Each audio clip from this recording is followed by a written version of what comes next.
It's like away from us, bitch. Are you a rupture unit? No. What else can you do? I hit hard. Okay. It's like, what is your purpose? Yudari's a Yorkshire unit. He doesn't rupture me, so yeah,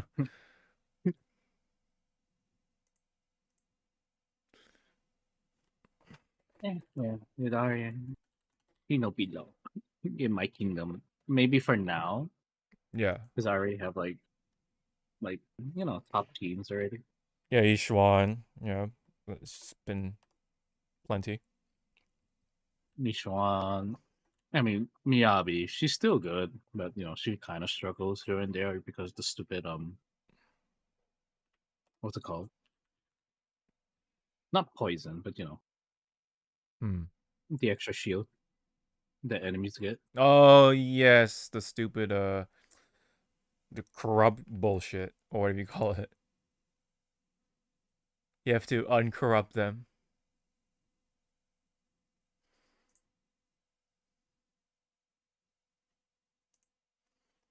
Then I have main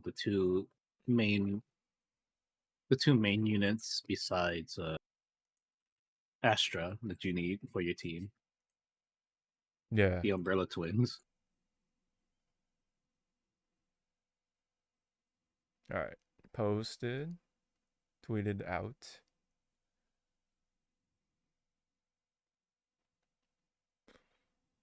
Oh, remind me to show you the Arconis whip. Oh. And I'm sorry, you hit record yet? We're streaming right now. Oh.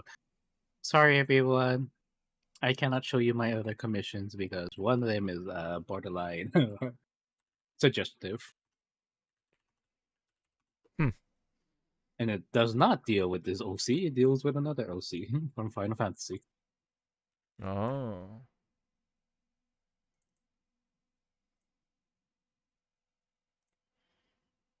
All I know is that for Dialyn, it's pretty much if I get her, I get her. If I don't, oh well.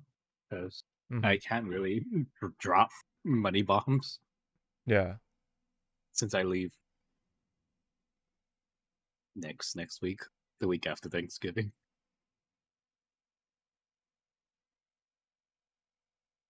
We're gonna go to Epic Universe. Fuck my money, right? Thanks, Banyue, for showing up in December. Well, speaking of December, you want to? I'm gonna type it before someone gets an idea. Okay.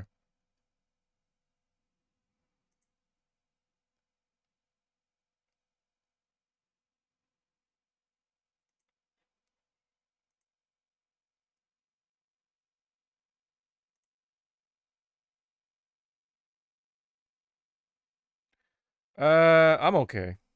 I'm actually okay. I'm good. I appreciate the offer, but I'm good. I'll just play it whenever it actually comes out.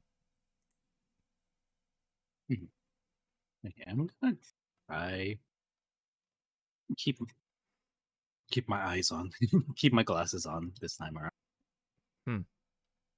And if I see my eyes just like darting, I'll be like, okay, nope. Yeah.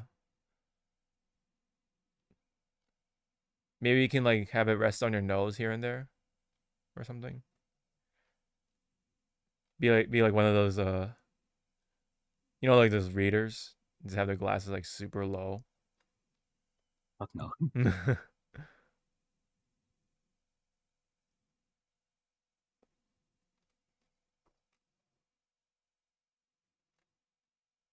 See, I gotta make sure.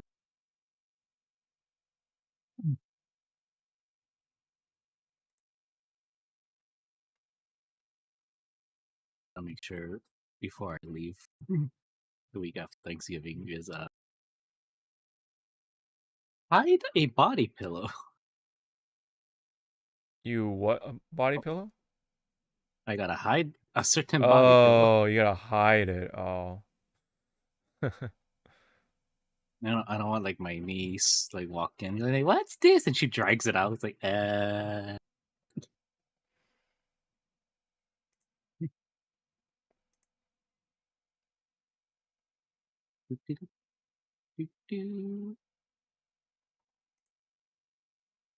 I'm ready. I think I can hear us. Okay. Speak.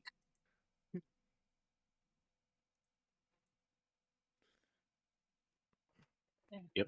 We are in below. In my kingdom. Maybe for now. Yeah. Because I already have like. Okay, I hear us. All right. I think we're pretty good to go. So let's do it. So this is 341 of the Hypecast. Welcome back, everybody.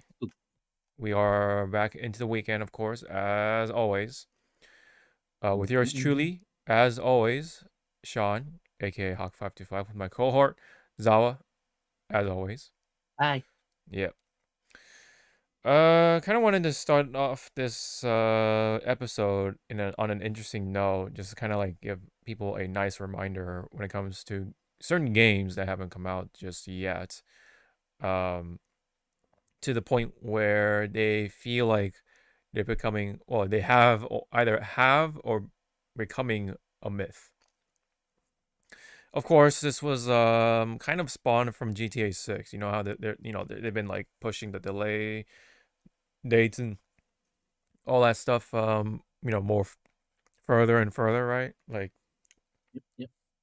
at least that's what it feels like. Let's not forget about these games besides GTA 6. And then, may I remind you of another game called Beyond Good and Evil 2 that's been just stuck in limbo for a long time. And then we also have Elder Scrolls 6. Remember that? Being announced, and it's just like completely nothing now. At least nowadays. And then of course Kingdom Hearts 4. At least Kingdom Hearts 4 has something like the demo or whatever you call it, like the snippets and stuff like that. Whereas Elder Scrolls 6 is just a title. We have not seen any gameplay at all. And then this one got a cinematic trailer of some kind.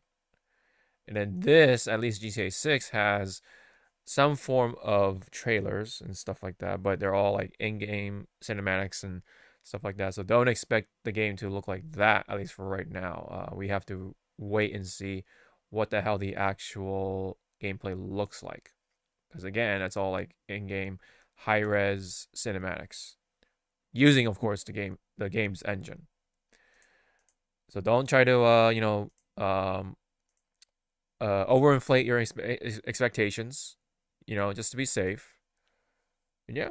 So were there any other like games that you can come up in your head that we should be reminded of, right? Oh no, put on the myth. Like, look.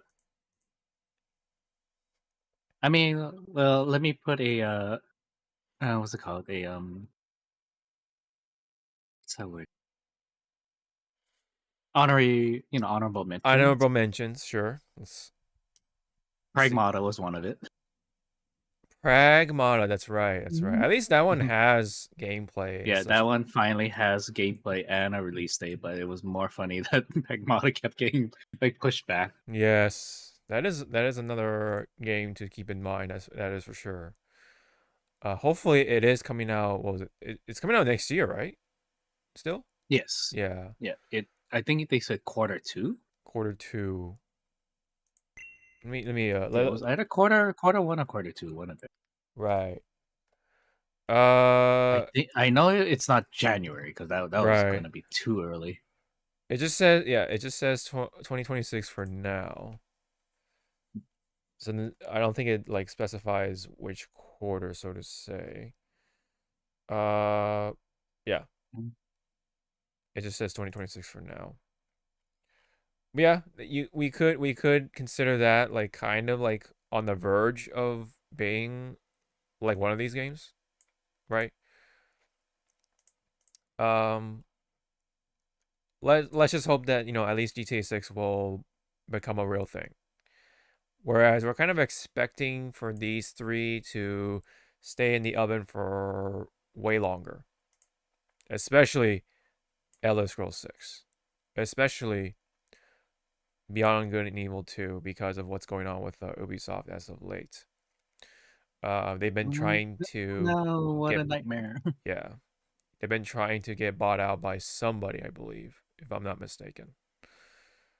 And judging by their lack of their public trade or whatever you call it in the stock market, it might be a sign that somebody already did bottom out, but they just haven't really revealed who did bottom out yet. So we'll have to wait and see about that, and then maybe we'll hopefully start to see some momentum on Beyond Good and Evil. Have you ever played the first game? No, No. but I've seen it on the shelves back in the day. Yes. I'm sure back when you were working at GameStop at one point, yes? GameStop and also like Walmart's like bargain bin, Bargain whatever it's called. bin. Yeah. Hi. Did I hit a sour note for anybody? Right, because it's like that old and yeah. Yeah. Yeah, I can't really think of anything else at the moment. Beyond these four games mentioned here. I would say though GTA 6 is out of the four at least, looking pretty good, quote unquote, by comparison. And then Pragmata will probably be next. And yeah, just hope to God that hope to God that GTA 6 isn't like super buggy or just unplayable. You know, just gotta hope, and see. All right. That's what I wanted to start off with for this episode. We have actually something for fighting games. So wow, it's been a hot minute since we talked about some form of fighting game, quote unquote, news. This battle is about to explode. Unfortunately, it's not like full news because it's basically a teaser to an announcement. It's an announcement of an announcement, basically. So yes, from Evo themselves, they made this little small statement. It says, "Join us on December 9th, 2025 at 5 p.m. Pacific time for the 2026 Evo announcement show, featuring information about Evo 2026, Japan as well, 2026, and the 2026 Evo Awards." That's pretty much it. Any expectations that you wanna just say at all?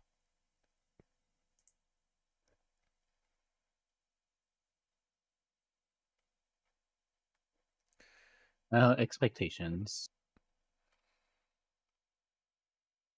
I hope the lineup for games Mm-hmm. is good. Yeah. That's all I could Yeah. hope for, really, yeah. Yeah. I do want to see Tekken up there. I Yeah. do want to see Street Fighter. City of the Wolves, yes, I want to see more. I want to see more drama, quote unquote drama. Because Yeah. again, everyone, they, they've been doing this for a long time, so this is like Yes. their shtick. Yeah. Yeah. It was a bit. It was definitely a bit. Yeah. It's just Yeah. that it was more animated this time. Very well animated, yeah, for sure, for sure. Especially for those who Because you don't could, know. Yeah. yeah, you don't know, and you could also tell that he's like, I think you're going a little overboard, but you know what? We'll work with this. Yeah, yeah.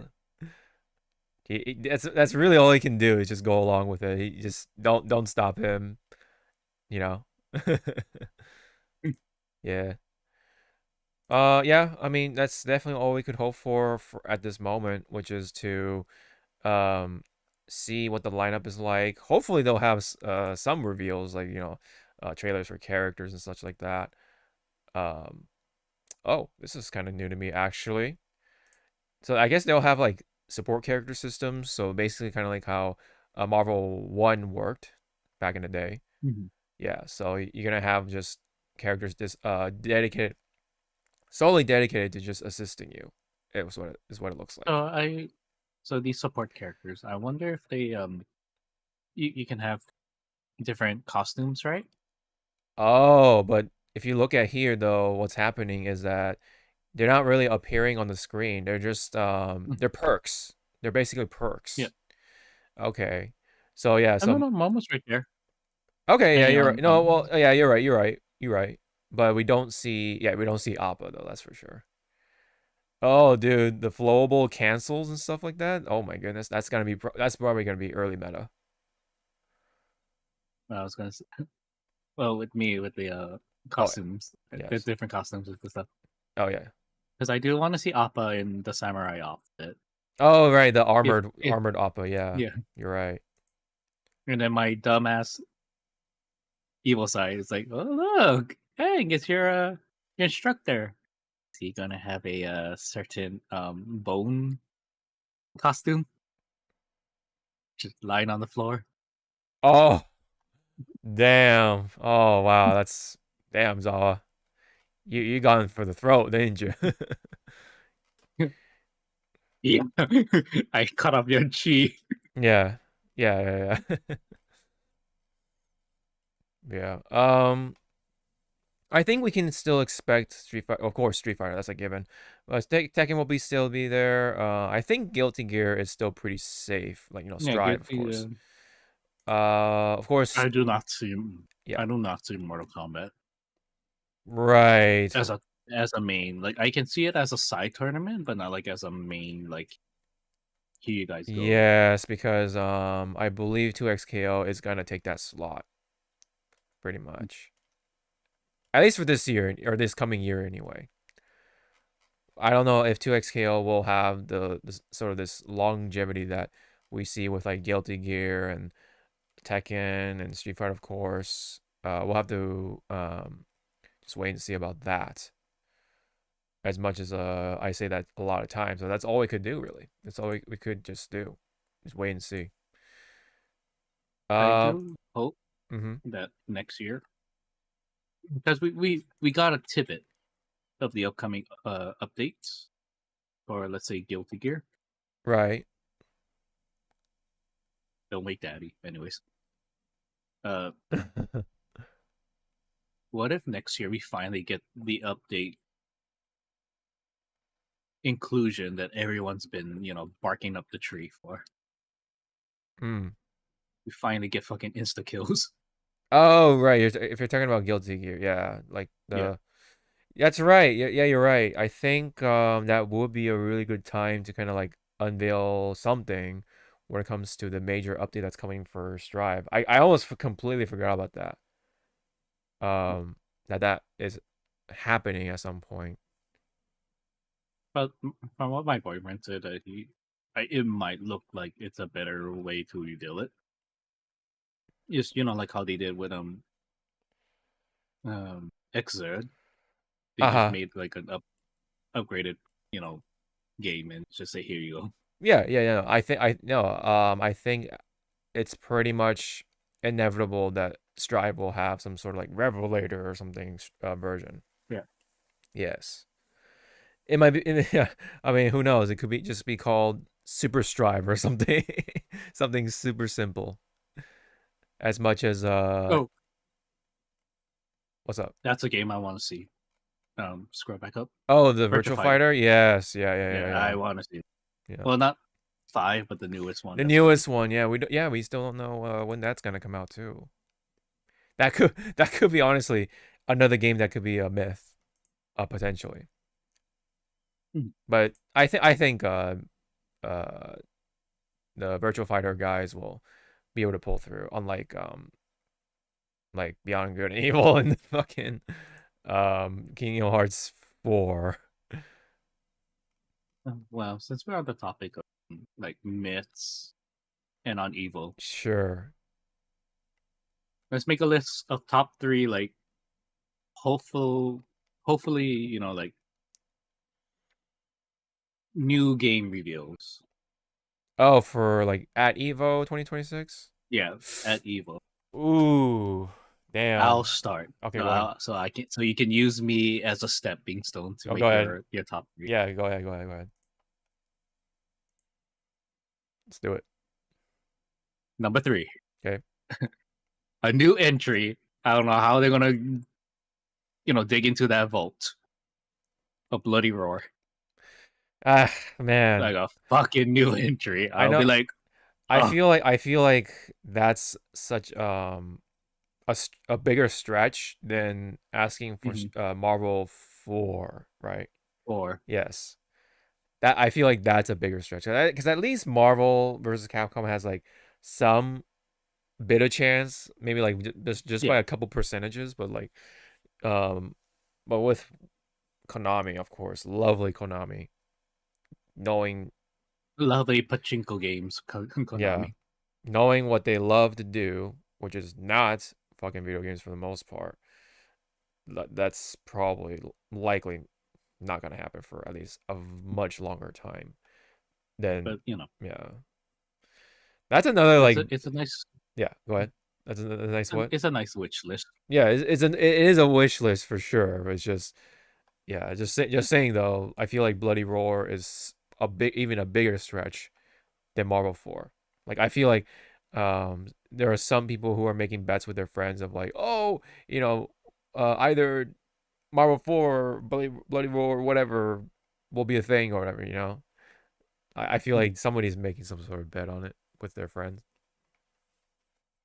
But I do wonder though, which one will be a thing first? Which one will be an actual real thing?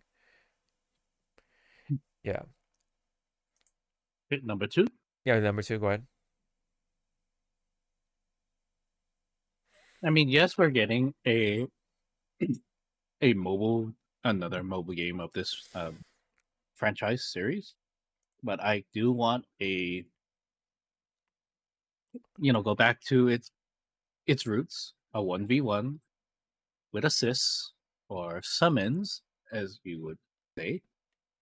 Give me a proper Dissidia. Oh, wow. Give me a proper Dissidia square. Right, You'll make a lot of people happy. Yeah. There is and then number 1. Yeah. Yeah, there is a fandom for Dissidia. I know a lot of people are disappointed of the mobile one. Yeah. But it's both PvP and PvE-ish like type of game on mobile, and it's like that's not what we asked for. Right.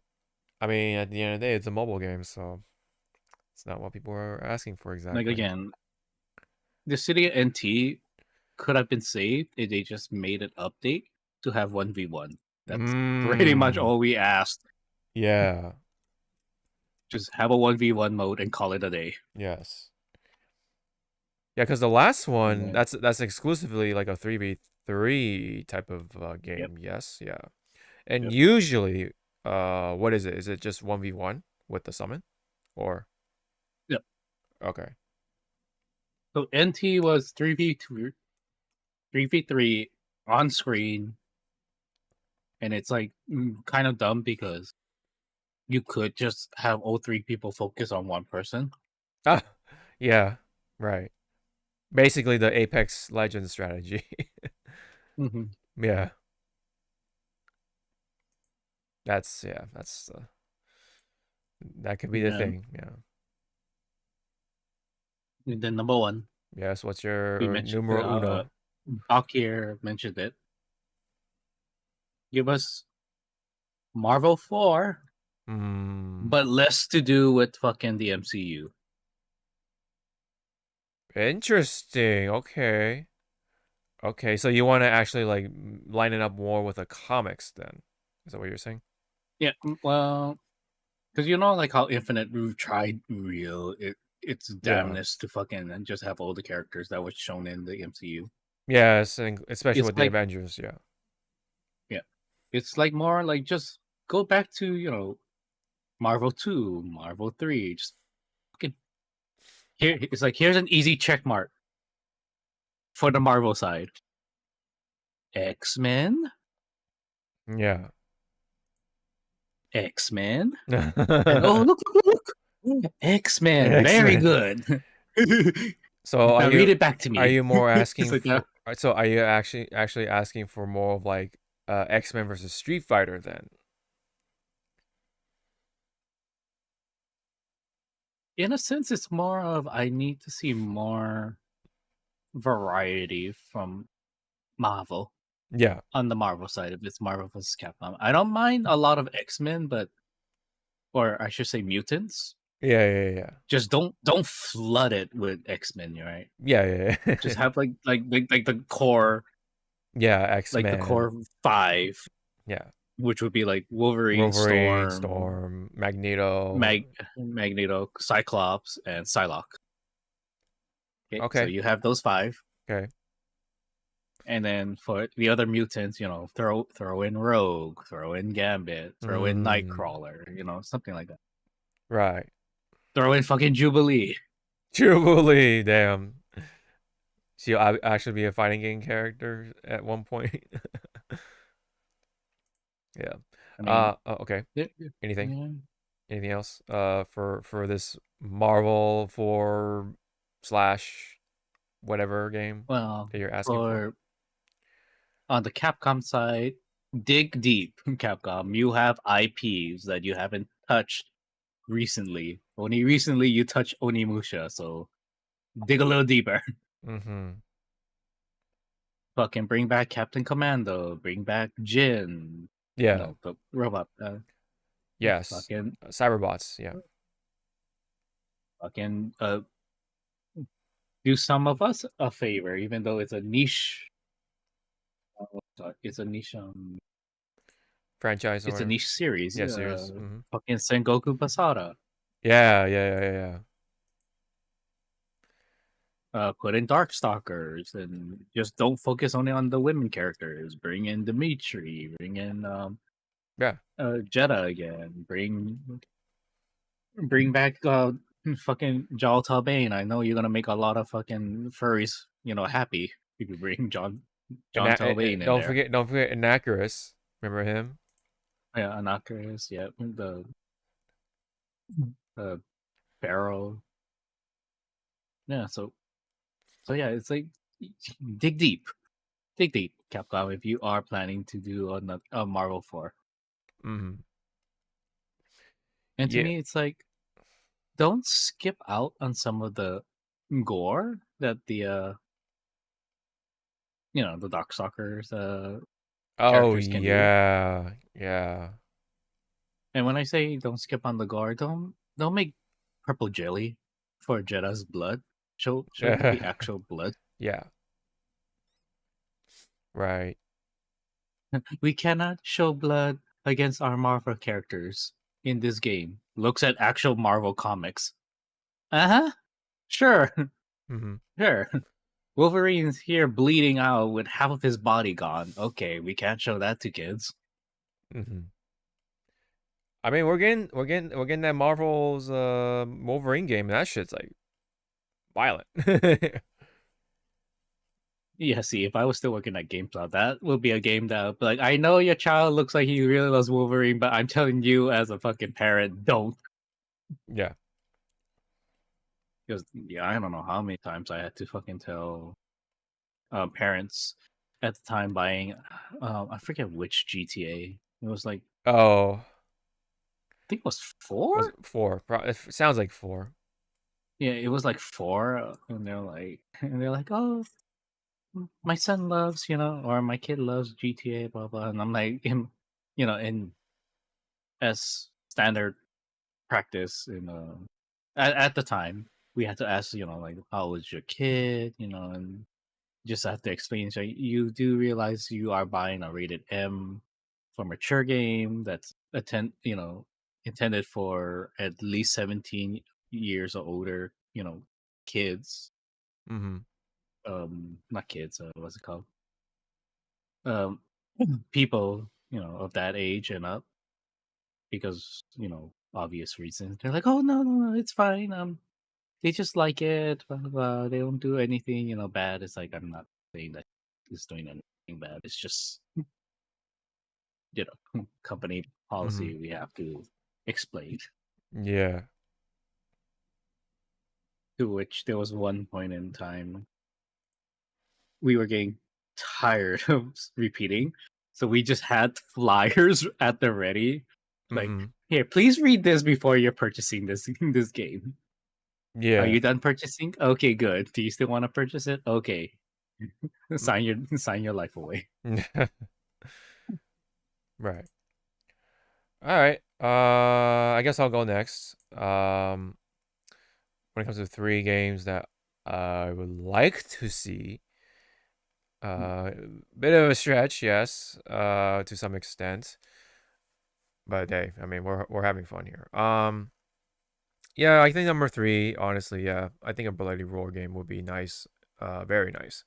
As someone who has extensively mashed his face onto the controller, the GameCube controller, when it comes to Bloody Roar Primal Fury. And I mean, yeah, I did play the arcade versions way back in the day as a kid. Of course, I didn't know what I was doing besides turning into like a beast. I think it was like a lot of Bloody Roar 2, I think it was, in the arcade. And man, I forget the exact place I played at. I think it was like one of the old theaters we had back in the day. But unfortunately, that's long gone, for sure. Yeah. Anyway, that would be nice to see for sure. And hopefully, even if they do come out with some form of Bloody Roar, hopefully, like, they don't really skimp out on the violence, but at the same time, don't like make them look like blood sprinklers like they did with Bloody Roar. I think it was like 4 Extreme. I think it was called. That was like ridiculous amounts of blood to the point where it actually was like distracting. Like it's like a little ding and then just like splat, just blood just spraying out like a sprinkler basically. like just ridiculous amounts of it. So hopefully they can kind of like get it right, be a little more tasteful about it. I'm not asking for like obviously like like Mortal Kombat levels of gore and violence or anything like that. It's just like like just a nice respectable amount, right? Because it is yes more on the bloody side because yes, Bloody Roar, it's in the goddamn name, yes. But at the same time, that being said, just don't make them into blood sprinklers, please. Like in 4. That's all I ask if you're gonna do that. And obviously, yeah, hopefully they, put the respect into whatever characters come out in that game, right? So anyway, next one, number 2, is actually Marvel 4, right? That's or something of Marvel 4 proportions. Yep. Yeah. But yeah, basically, kind of like what Zawa said, focus more on the comics. I rather see that. Of course, we're gonna have the Iron Mans and the Captain Americas and blah blah blah whatever, right? Those are staples and that's fine by me. But like, I rather see more of like obscure characters, like kind of what basically happened with Marvel 3 with Rocket Raccoon. Like no one knew, or most people didn't know who Rocket Raccoon was. Like no way until the Guardians of the Galaxy movie, right? Thanks to James Gunn.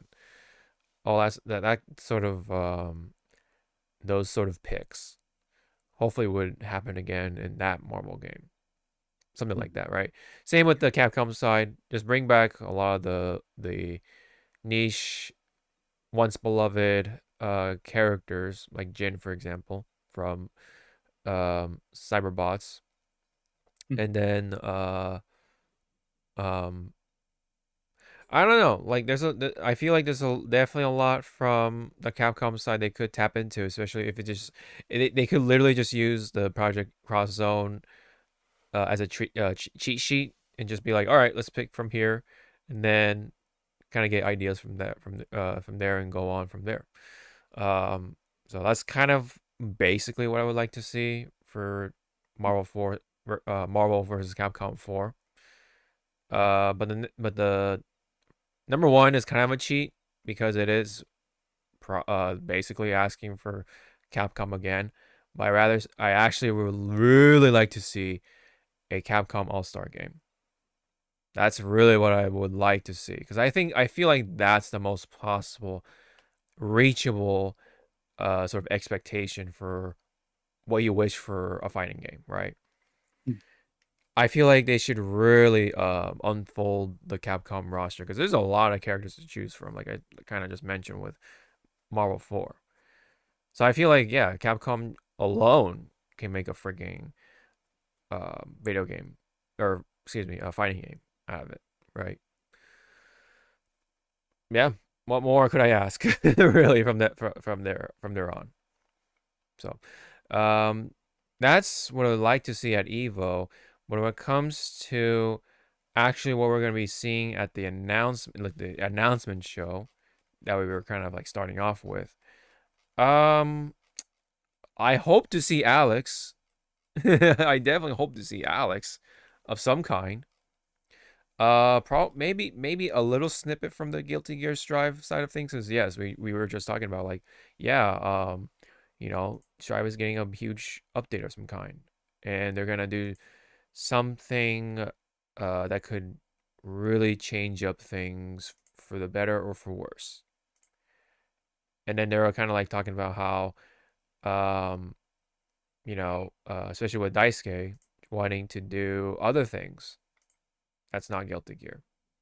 Hence why we've been kind of like have been seeing a number of other games kind of popping up, including that one visual novel-esque game that we saw back during one of the Nintendo directs, I think it was. I forget what it was called, but it was some out of nowhere curveball kind of game from Arxis.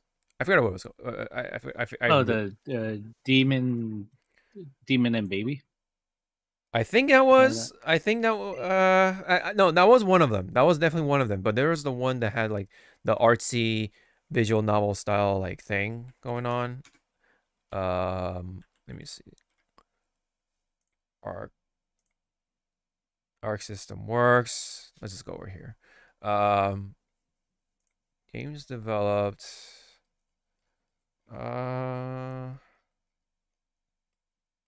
Yeah, Damon and Baby is funny. Yeah, Damon and Baby, and then yeah, of course, Tocom Fighting Souls. But oh, it was Dear Me, I Was. Yeah, that's what it was. Yeah, Dear Me, I Was. Yeah. Oh, it already did came out. Okay, but that's kind of. I mean, it's still adds to the point, right, of Arxis wanting to do a lot of things different. They want to do more exploring. Exploring, yeah, exactly. I think they're kind of like starting to be a little tired of just doing Guilty Gear and like a couple other things, like fighting games, for example. No, stay. Yeah, I know. Which is a bit of a shame because I would have loved to see like like a Dragon Ball Fighters type of game, but for One Piece, right? Like a One Piece Fighters game. But obviously make it a little different, like how you do certain combos, because I hate having to jump cancel to extend the combo in anime games. That's I don't know. I've grown to like not really like that being thrown into the combo strings. It's just why just a One Piece fighting game? Just hit the big ass button and call it a Shonen All Stars. Yeah. Not Jump Force. Still hate you for that. Man, what a game! What a game that was. I am Lord Frieza. I must go to my people. Gets an elevator. the invisible It's like, the invisible elevator. Man. stupid monkeys. They Yeah. don't know the elevators. Yeah. That hopefully will pay off in one way or the other. Yeah, I don't really have too much other expectations without taking up too much time. I just want to see Alex. I want to see what they're doing with Alex. I just want to see the progress. We've already had our fair share of Sea Viper at this point, so I think it's time for the Alex to be unveiled some at some point. Well, hopefully soon, I guess. Here's Alex, and they're about to play the trailer, and it says 404 not file not found. No, file not found. Yeah. Oh no! What if? Oh no! What if that actually like? What? Okay, I know this is like a huge hyperbole or stretch. But what if the error, whatever, like 404, whatever, whichever number it is part of Alex's like motif or whatever you call it, and then he's becoming like a crypto bro or whatever you call them. He's like like digital currency guy or something somehow. I think that's when you, sir, are just gonna throw a chair. Yeah, exactly. I'm gonna just rip my hair out and throw my chair. And everyone's like, "What's wrong with Hawk?" It's like he's crashing out. Leave him alone. Yeah, he's crashing out. Leave me alone. Yep. Are you gonna stop him? Fuck no. Yeah. I want to live. Yeah. Boy, would that be an awful direction to go to. If they just completely change Alex's story, just a complete, just soy boy, like crypto bro, what's another? Oh, AI artist. Can you imagine just Alex just using AI to make pictures and stuff? Oh man, that'd be awful. That'd be so goddamn awful. He would just be the embodiment of every awful modern trend of today. Ugh, I would hate to see it. I would hate to see it. Oh yeah, and he goes out watching like all the slop, right? The including like shorts, the YouTube shorts, and like all the AI slop, and like the of course like the trend setting movies like Minecraft, and like I guess the upcoming like what was it? Oh, Jumanji, right? Those Jumanji movies. those types of movies, It just like cobbled together, you get a bunch of celebrities and call it a day. Those types of movies. That's what Alex would become. And yeah. I would now like to see that. So anyway, anything you wanted to add in before we gonna move on with the other stuff? Any other actual expectations when it comes to the announcement show?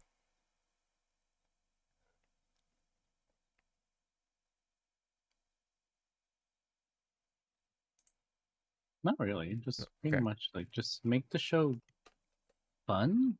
Yeah, that's all we could ask for. And when it comes to like layout, the layout of the of Evo, it's just make it a little bit more, I guess, more open, but hopefully they'll get it right this time with the finals and not cram everyone into that fucking room. Yeah. Or you mean the arena? Yeah.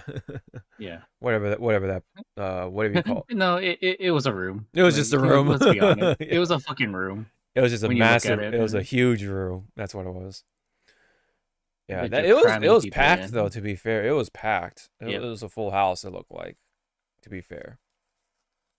Like I think I would not want to be.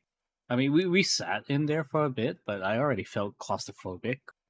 We did. Well, once upon a time when it was in the Mandalay Bay, we all did did see those finals at one point, and yeah, I mean it's a fun 1 or 2 times, but then yeah, you kind of start to kind of like get the fatigue of being in that type of atmosphere. I mean, obviously people love there are people who love that kind of shit, and I get it. The energy is just very just on a different level, right? When you're in that sort of arena versus like, oh, when you're in the chairs, right? And then you see you look off of the fucking big theater projection or whatever you call it, theater screen thing. Definitely not the same for sure.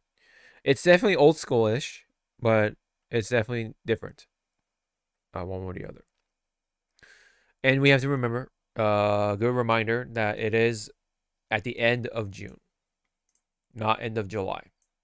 So it is a little earlier. So, yeah, plan your vacations carefully, and hopefully they don't like change up the day. Like, oh yeah, so yeah, we'll last minute change. We'll change it to July whatever, right? And it's like, oh my fucking god, you did not just do that.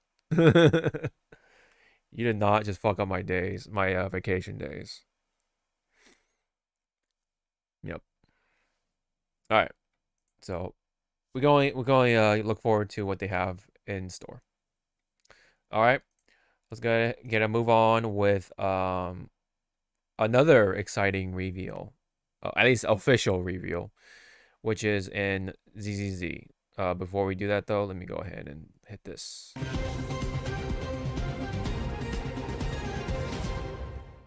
All right, so we do actually have the unveilment of another Void Hunter. Let's go ahead and play the drip marketing. The Qingming blade will only ever be raised towards your enemies. This sword mirrors my heart.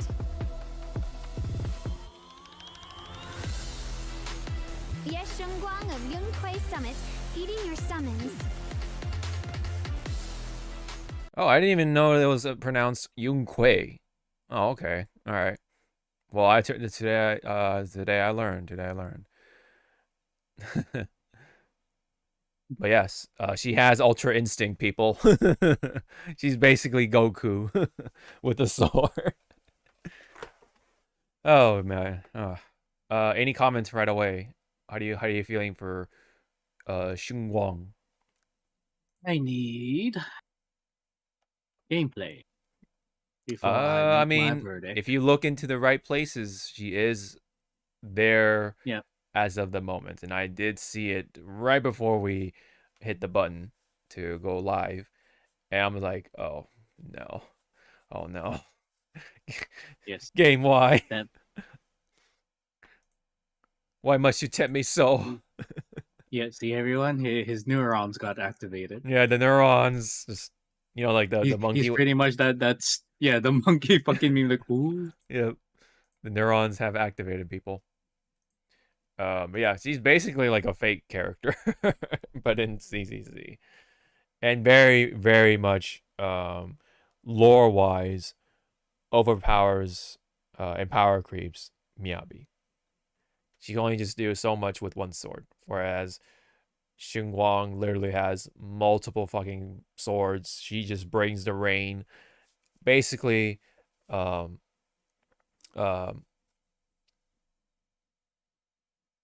my god, the name escapes me. Well, I mean, I guess in a sense, Archer, right?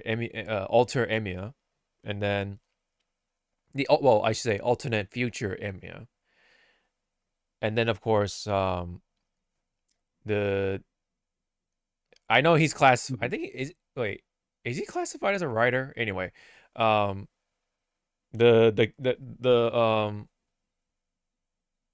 my god, why is his name escaping me? I know it's there. I know it's like right into my tongue, but I can't say it. God damn it. But oh Jesus fucking Christ. I'm gonna just, it's gonna bother me so much.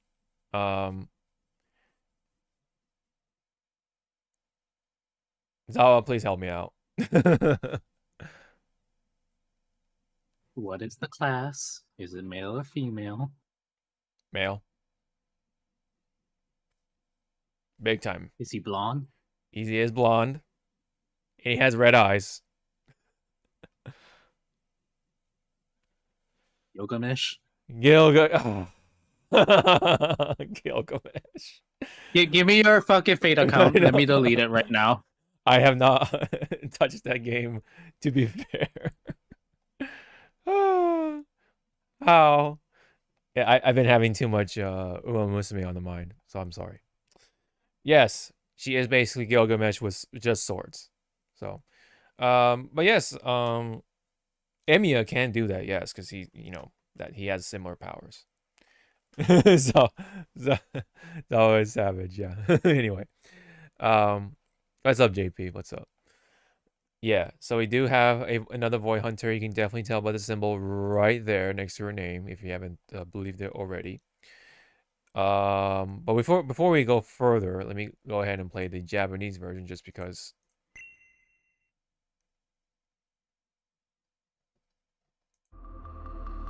剣先はいつだってあなたの敵に向いてる。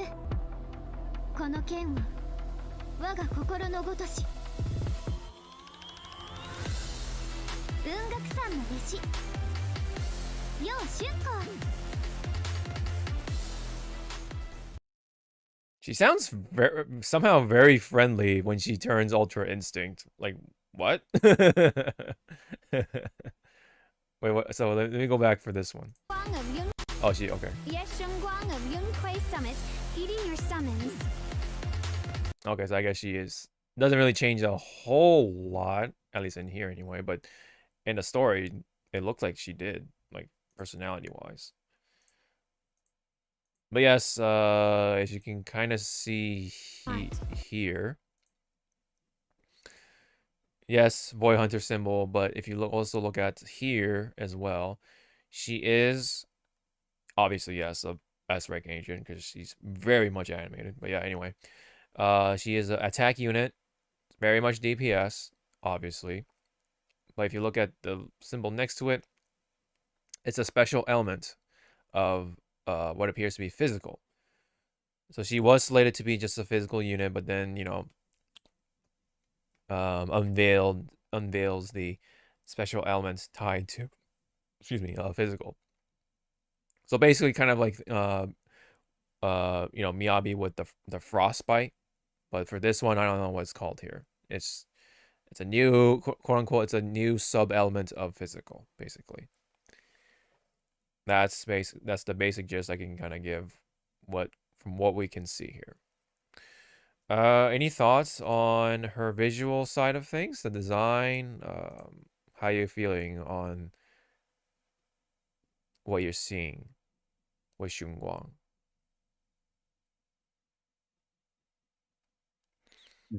Let me come right here, close to the mic.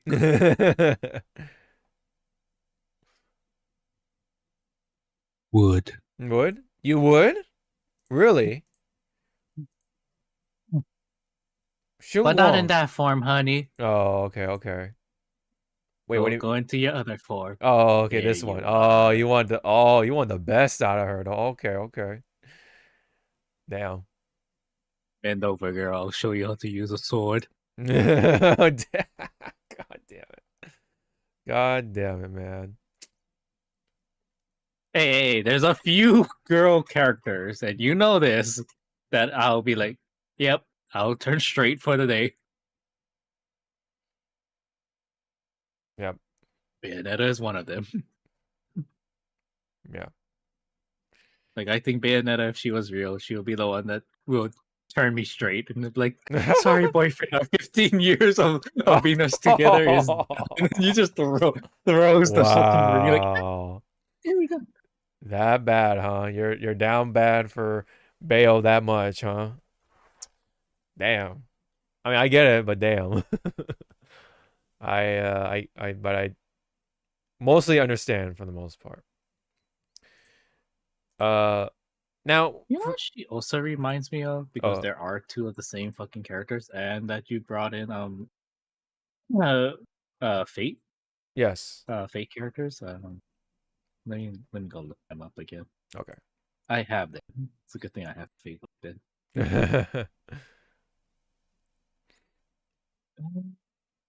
They were the most sought after. Mm-hmm. I mean, they're still usable as good support units.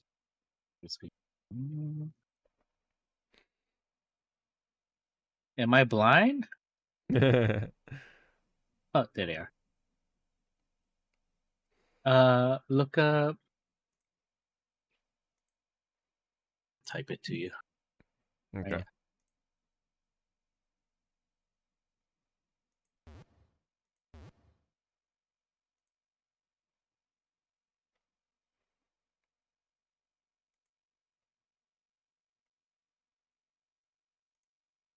There you go.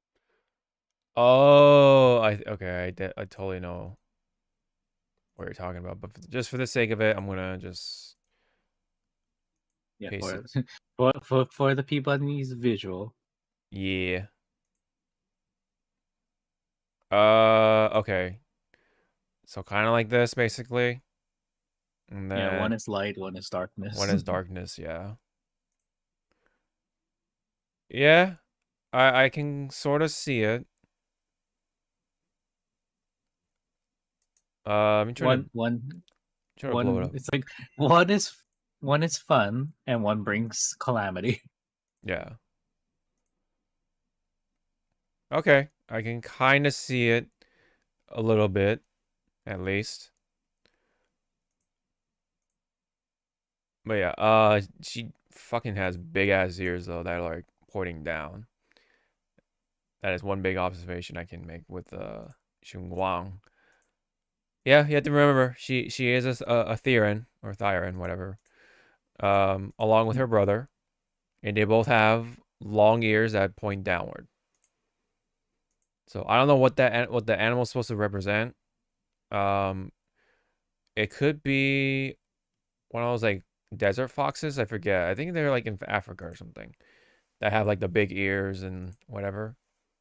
Because I think their tails look similar to that. I think anyway. But otherwise, I have no idea. I honestly thought what's the brother's name? Oh, she won. I thought he was supposed to be like a squirrel or something. Like a squirrel staring. I'm like, okay, yeah, he's got the big fluffy tail, all right, But no, I think he's supposed to be something different, especially after seeing the sister. Yeah. Yeah. So yep. That's really all we can go off of. It's just yep, we got another Void Hunter, an official Void Hunter, not someone like Ishwan, and she's just as strong as a potential Void Hunter. But it is slated that she is stronger than Ishwan herself. At least potentially. So yeah, I think that's pretty much it. Unless there's like something else we possibly miss, other than Seed's birthday picture thingy, Dialyn's thing that's coming up. Dial in for Lynn. God, yeah. You can kind of see, right? There's a little bit more drip marketing, but it's nothing. Doesn't add too much more than what we already know.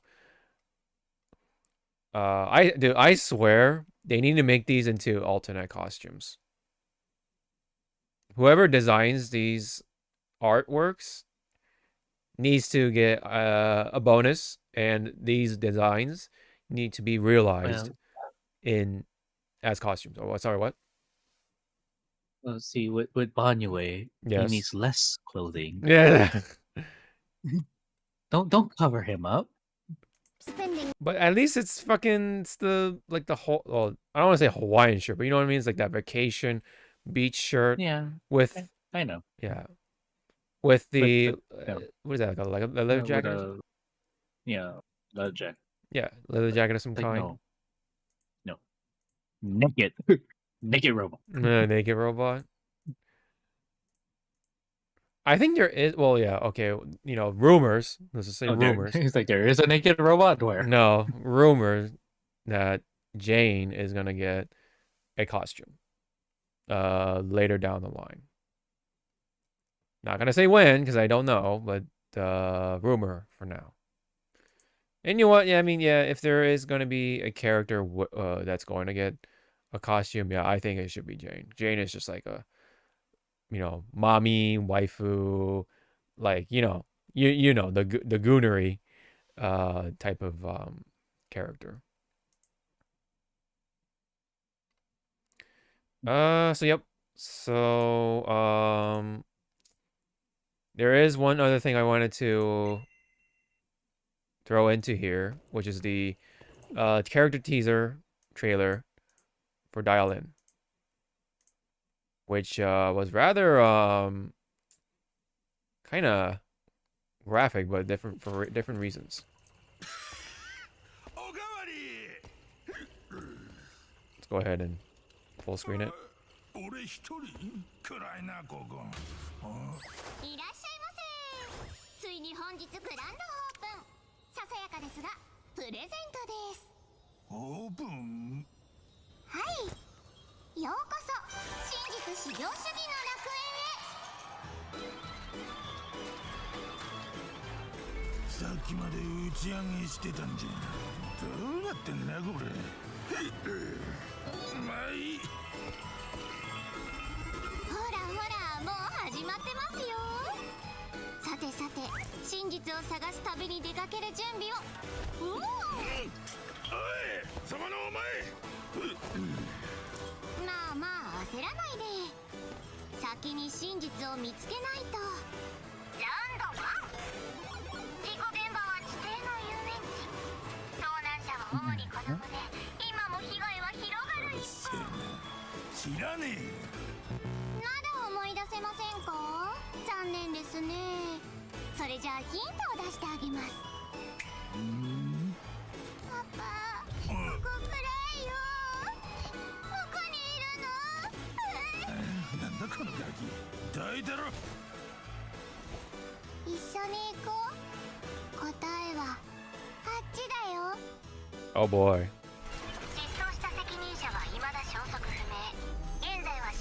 I watched enough Japanese horror to know what's going to happen next.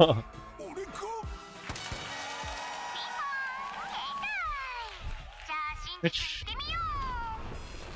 I prefer, like, yeah, Asian horror versus American horror. Yeah, it's more psychological.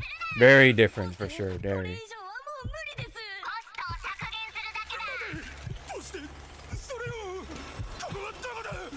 どうして？コストはもうギリギリです。これ以上は。お金がドバーですね。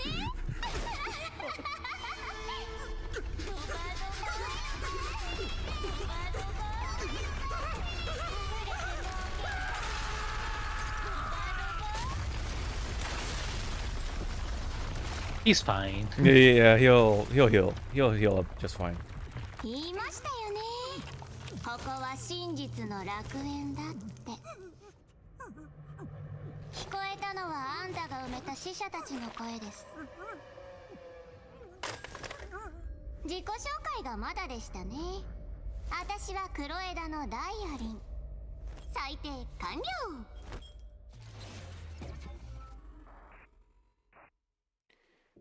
Yep. That's Dialyn for you. On the surface, dialing in. Yeah. Yep. Dial the fuck in, pretty much. We've seen, you know, characters who have like trauma, like, you know, they have some, you know, they got something, you know, obviously kind of terrible from the past. She is the one doing the the traumatizing to. Yeah, it's like here's our upcoming agents. They have a dramatic past. Mm-hmm. Here's this little bitch fucking ruining everyone's lives for fun. Yep.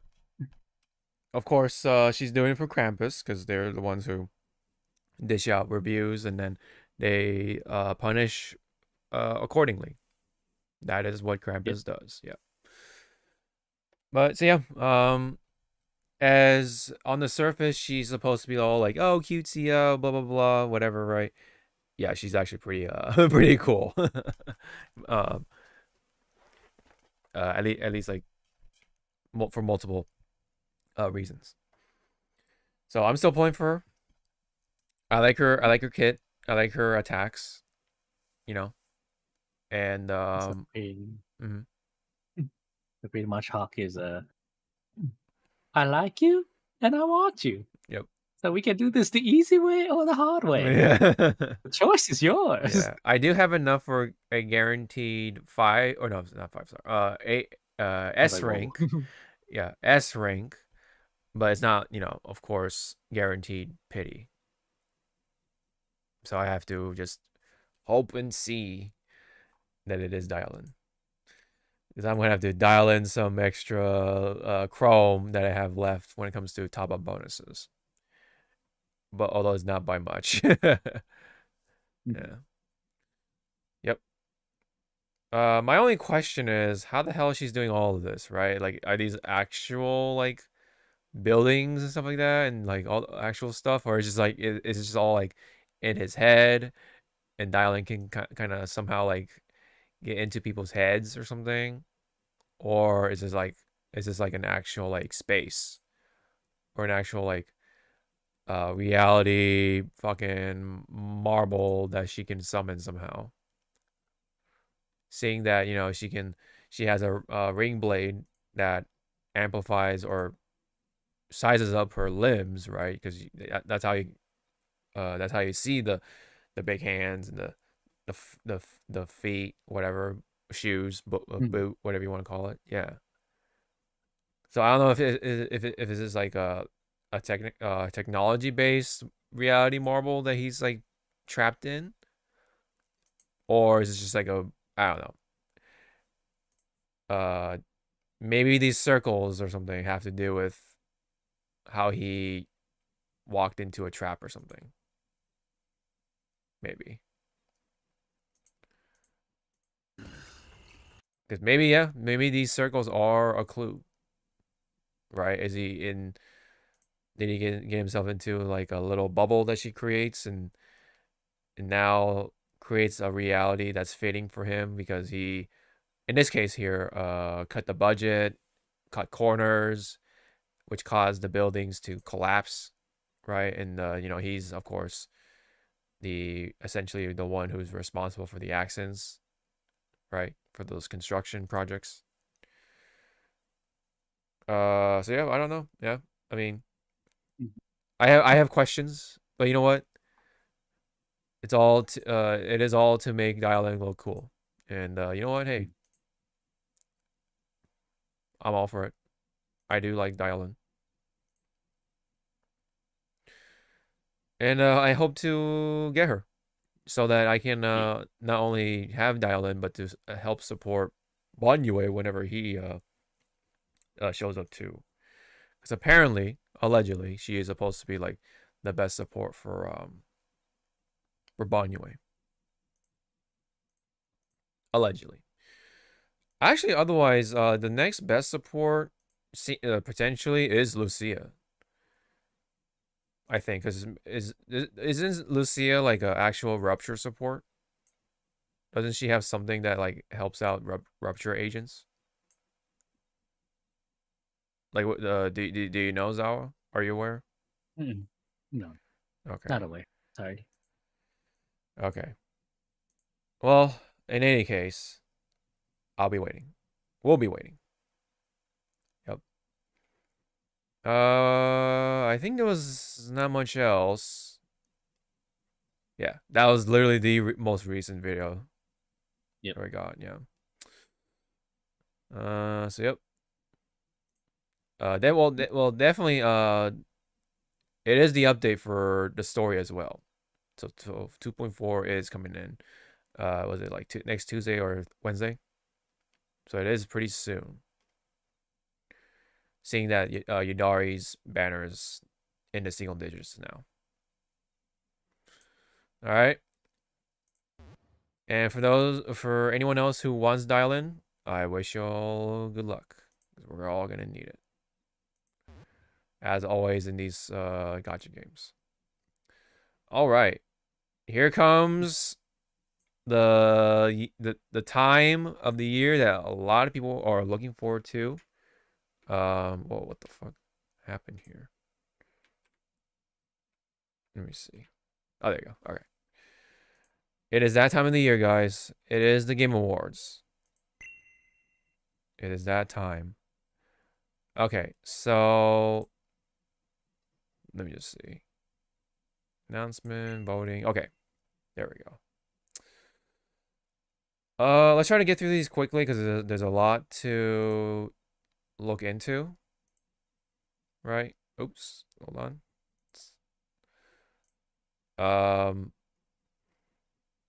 So obviously, let's look into Game of the Year. Right? That's the big one.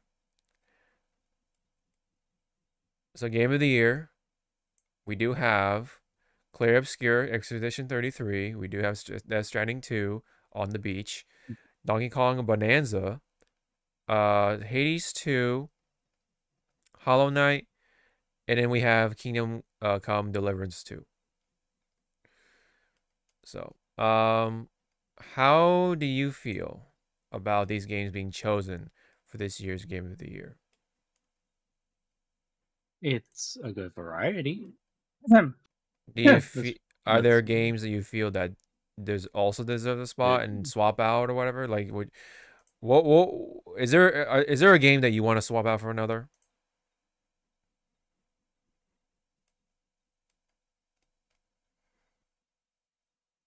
If I wanted to, not swap out, but take out, like. Okay. What do you want to take out?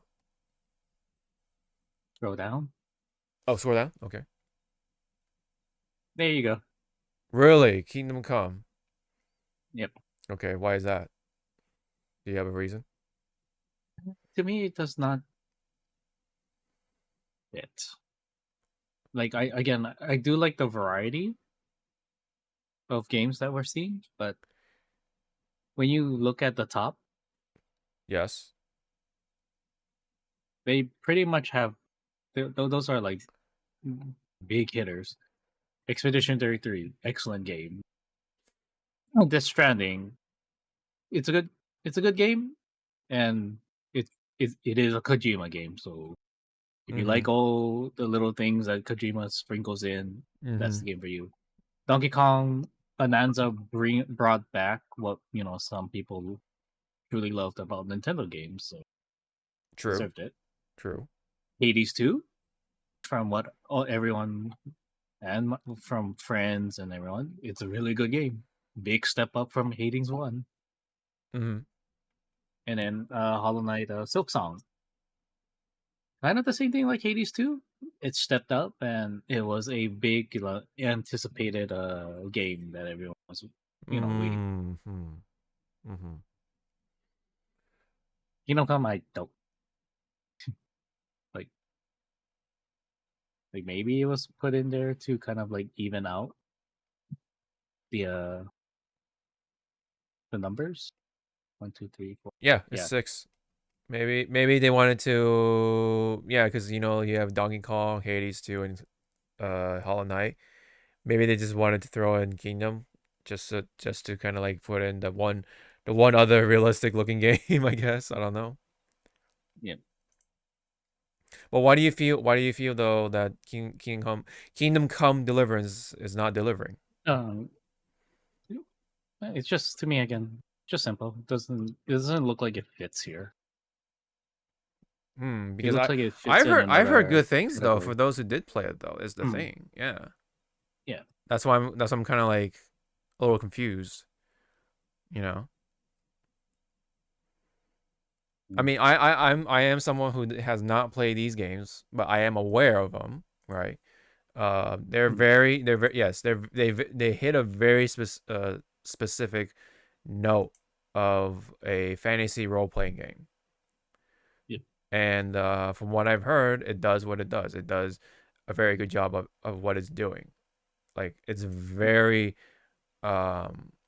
detailed in some aspects, including, of course, getting together with somebody and, of course, making love to them, kind of thing.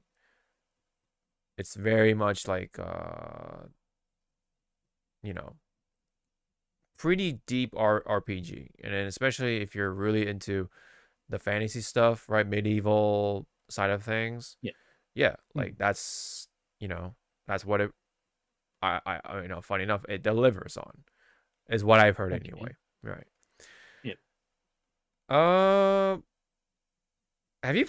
Okay, so let me ask you, have you played any other of these games at all? Donkey Kong, no, watched it.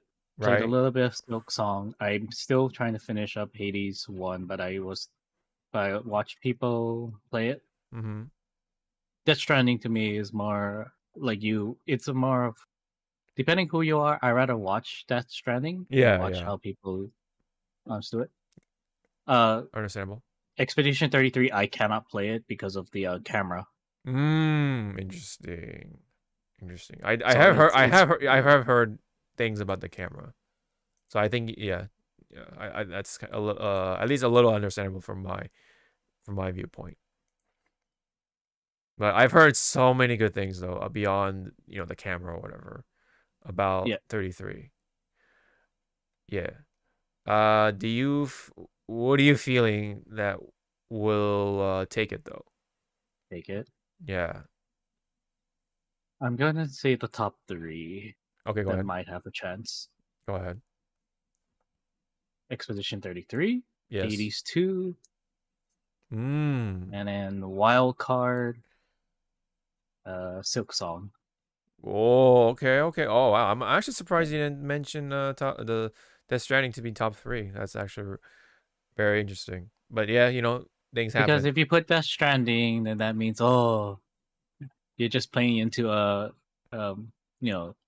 Jeff and his buddy, yeah, kind of like like that little bias thing, like that's the reason why you chose it, because I do feel though that it does have what it takes to be Game of the Year, at least in the Game Awards. Just because it's just so different. It's Kojima, right? It's Kojima's piece. It has the Kojima-ness to it. It's just, well, it's not my cup of tea, unfortunately. But for the people who have played it and like it, they really do like, for certain reasons, obviously. And then same with 33. But for obvious different reasons. Personally for me, I feel like, I'm just gonna go ahead and say it, like, I feel like 33 will take it, like, the entire thing. For at least Game of the Year. And if you look into the rest of the categories, 33 seems like it's the the dominating game for all those categories.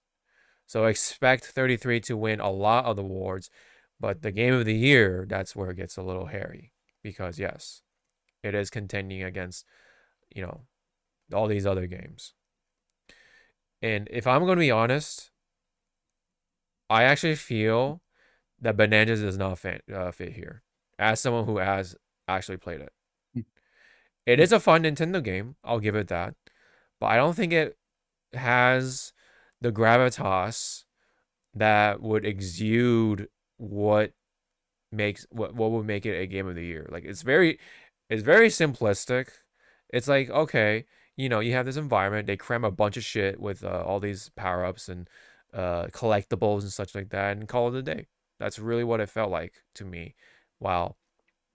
It's like, yeah, it's fun to an extent, but you either keep playing it or you don't, because it's so simplistic, I feel. And yeah, people who love Donkey Kong are gonna keep playing it, obviously, because it's Donkey Kong. But I don't know, for someone like me, I did get far, but I just let myself get distracted with, well, games like Uma Musume and just all the other stuff that I keep myself busy with, like car detailing and all that stuff. But yeah, It wasn't. It was never. It's definitely not a game that was like, oh, I gotta play it, right? I gotta get back onto Bonanza or whatever.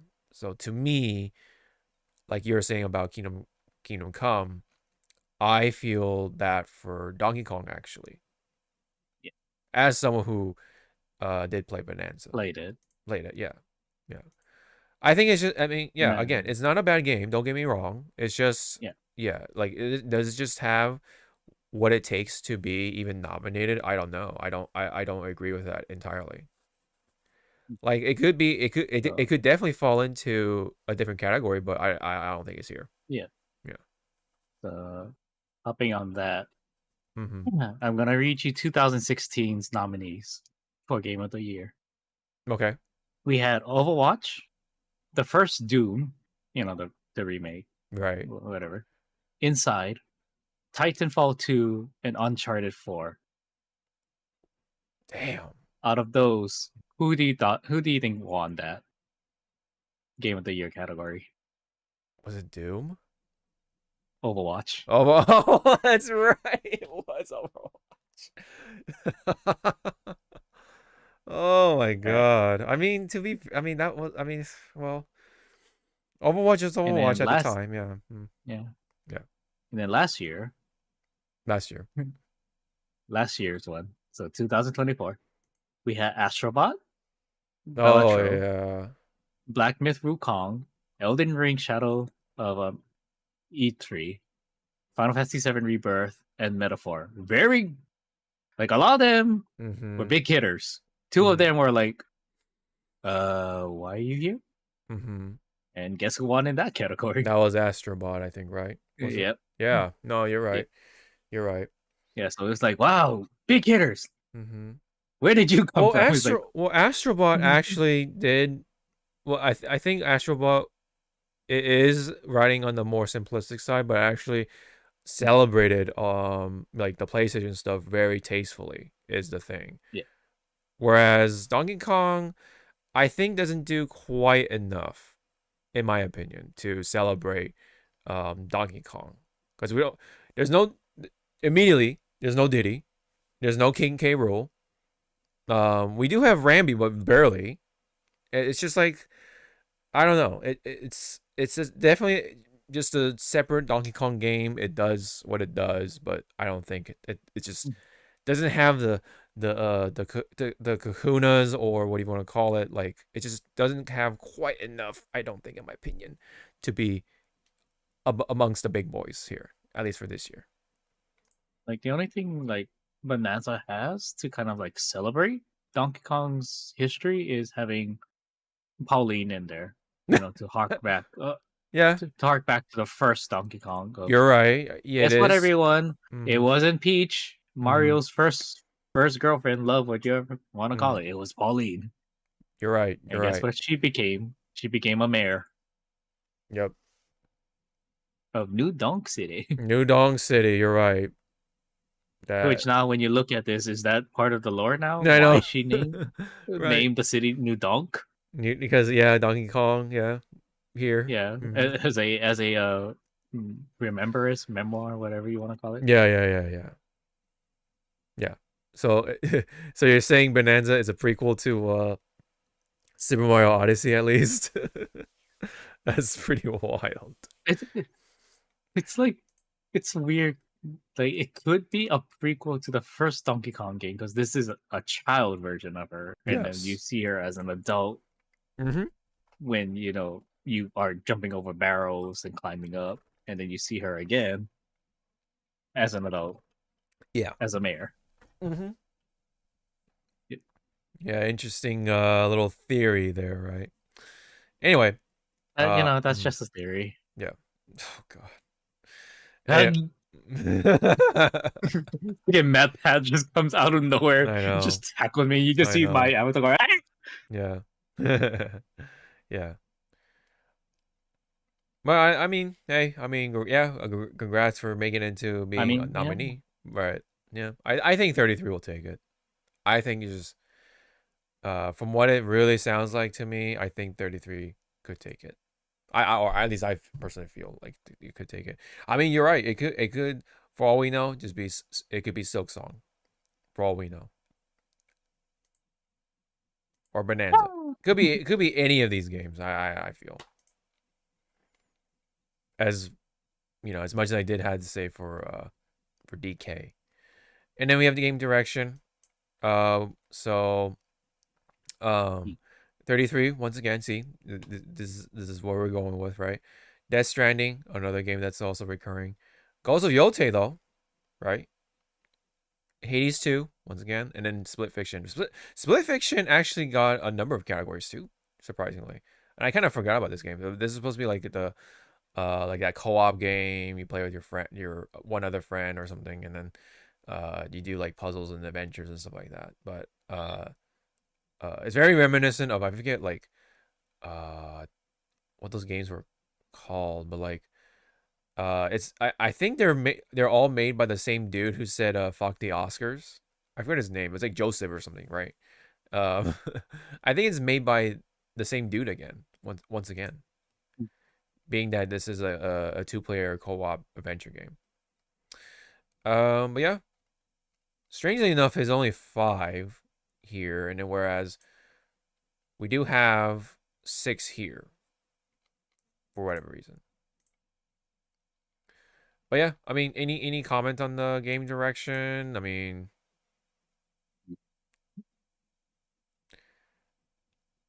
I've only played Ghost of Yote, so I can only speak for Yote. I mean, it is a beautiful game, you know. It definitely celebrates the whole like Japanese warriors type of cinematic type of thematics, right? Not just samurai, but Ronin, like that type of game. But yeah, I think that's pretty much all you can really say. It seems like narrative. Again, 33, Death Stranding, Ghost of Yote, Kingdom Come Deliverance, and Silent Hill F. Yep. We do have these 5, right? Yep. Best art direction. Oh, look. Once again, 33, Death Stranding, Ghost, Hades 2. Oh, wow. Well, this is basically the game of the year, but minus Kingdom Come. Right? Kind of says something, right? I think these games did a very good job visually this year.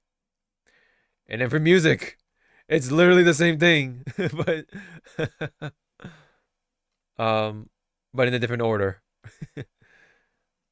Christopher Larkin for Silk Song, Darren Korb for Hades 2, Lorian Testard, I think is how it's pronounced, for 33. Toma Otoa, kind of an uncommon last name, I feel. For Ghost of Yote. Woodkid and Ludwig Vorsell for Death Stranding 2. Audio design. Yeah, once again we have 33, Death Stranding, Ghost, Silent Hill F coming back in here. But then we have Battlefield 6. And yeah, as someone who has played the beta, Battlefield comes it is back kinda, but the problems are very apparent. One of them is the achievements or the challenges. They're very first off, several of them are broken, so even if you do them, they don't actually count for some reason, unless they already fixed them at this point. But they were broken at launch. And also they're very like specific things that you have to do, and there's just so much of them just to even get like actual basic in-game items that are part of the kits for each class. So like you are pretty much picking certain classes that are butchered, right? Because you haven't done those challenges. And then Is that and those challenges aren't even like the easiest in the world. So that's like one of the issues that I think it still has. I could be mistaken. Again, though, at launch, it was a huge issue. The other huge issue is more on the PC side, and it is the anti-cheat side of it. And so what you have to do for your PC is to change up your BIOS, which, you know, of course, not everybody is PC savvy. And I tried doing it. I could not get it to work even on the beta version. And then apparently it is still an issue for a number of people. So that's basically butchering a lot, or not a lot, but like a good handful of the PC players, for the PC fan base or whatever, the player base. That definitely hurts it, right? Unless you have a well, even like brand new computers, like Todd had to get a brand new computer because he's just so cursed when it comes to computers, and I think he had issues with the BIOS too. So it's like, well, fuck. Well, if you want to be guaranteed to play Battlefield 6, you need to have a PlayStation 5 or something, right? Like, or yeah, a PlayStation 5, which not everybody has. So you're kind of like, it is a huge issue that they need to fix. But that being said, when it comes to certain aspects, yes, I feel like, yeah, it definitely belongs into here because they do a pretty good job emulating the war sounds, the guns rattling as you run, and the ammo, like shells dropping on the ground, or your ammo belt rattling around and shit. Like all of the Foley, the background noise, the atmosphere, the jets flying over by, the tanks moving, the vehicles in general, the explosions, the fucking shit flying and whatever at you. That is done well, right? The atmosphere, the feel that you're in this battlefield, right, is done right. It's just those other gameplay aspects that are just like holding it back from being that perfect Battlefield game coming back after the shitstorm that was 2042.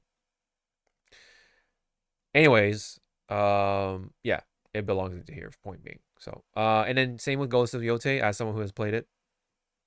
Same thing. Great background noise, great just like sounds of the wind blowing, the leaves right when they kick up and just fly around and shit. The music, of course, to really add to the atmosphere. Of course, when your sword sinks into the flesh of your enemies, stuff like that. Very well done. Very, very well done. I cannot speak for the other games, but, you know, judging from the comments, they probably belong into here as well. Best performance. One of the internet's favorite people, Ben Starr, excuse me, did voice. Oops. Let me close that. Did voice a character in 33, right? Same with Charlie Cox. And then we have Erika Ishii, Valkyrie from Apex Legends, voicing the main character in Ghost of Yote. Why don't they name the character? Like, what the fuck? That's so stupid. Right? Troy Baker, right? He did voice. I think it was like Indiana Jones himself, right? So, and in the Great Circle, Konatsu Kato is, I believe, the main character for Silent Hill F, and then Jennifer English, another character for 33 as well. Do you have a pick for this one? Ben, yeah, of course. I actually voted for Ben in my actual account. Yeah. If it was like my top three, it would be Ben, Charlie, and then Erika. So the first three. Oh, really? Really? Okay. Wow. Hard for me to say since I haven't played most of the games. I think Eric Ishii did do a pretty good job being the main character for Yote. But yeah. Although I mean Banstar, tends to put on a very good performance with his characters. He becomes the character. He definitely becomes a character, and then and whenever he goes on social media stuff, he just he loves making fun of like the whatever situation. Really gets into it. But sorry, what were you saying? I was gonna say, he's a what is that term that actors do like to get into their the method acting? Yeah. Oh, you think he's a method actor? Oh, okay. Or he just becomes, so just as you said, made fun. Yeah. Like again, when it was the Final Fantasy VII Rebirth, the Tifa thing. Yes, I love the Tifa bit. Tifa. Yeah. Oh, what? I'm here. Tifa. I do his like little kick. He's like, yeah, he did the kick. Yeah, that's ugh. Now, if he was able to do a flip, then I would be like, you know what? Yeah. Sign this man up to play a live action Tifa. Tifa, yeah. Right. And and then he did this little quote unquote audition for Mario. Yeah. It's me, a fucking Mario. Oh, I gotta love Ben. Ben is fun. Ben is fun. Okay, yeah, and this starts to kind of like go out of my radar. So I'll just go ahead and like skim through a number of these ones. So let's go to best ongoing. So there's Final Fantasy 14, there's Fortnite, Helldivers 2, Marvel Rivals, and No Man's Sky. Do you have any comment for any of these games? Because I feel like, yeah, you actually play four of the 5 games at least. Or best like support, right? Yeah. Or best ongoing support. Ongoing, it's sad to say, yeah, I should say 14, but 14's been like, it's on a roller coaster. Like those mini bumps on a roller coaster. Yeah, I've heard things about 14. Like sometimes, yeah, they fire on all cylinders, and then sometimes they miss. So, what? So yeah, like kind of you're saying, is it really that much of a roller coaster? It's kind of like a roller coaster ish because there are still some issue. The biggest issue right now for 14 is that we're still getting DDoS. I don't know what the fuck is going on with the servers. Oh no. So that's more of a like, that small dip right in the roller coaster. Right. Fortnite is Fortnite. Fortnite is Fortnite. You're right. But they did I mean, I guess it really depends on how you like the weapon balancing, because shotguns are still a thing. The shotgun is stupid. Yeah. What was it? Previous season was the shotgun revolver gun. That thing was. Oh, dude, that shit was horribly powerful. I know. Like all you need was just the blue version, epic version, or the golden version of it, and then you're just going to have. I even feel like the blue version. I even felt like the blue version did, like 90% of the job. Personally. But yeah, that revolver shotgun was too powerful. It was so like, it's a shotgun first off, but it actually like had range too at that, and especially when you aim down the sight or whatever, when you aim down, it actually tightened the spread, so that's how it was able to hit people from like a very nice distance for a shotgun. Like what the like, what is it with Fortnite with their shotguns, man? Do they have like a kink for shotguns or something? Like, yeah, they're cool, but goddamn, man, like when they're that powerful in that game, like Jesus, goddamn Christ, it's so annoying with the hopping shotgun fucking meta. Like, ugh, it does get annoying. It really does. Any other games like Helldivers 2, Marvel Rivals, or Um,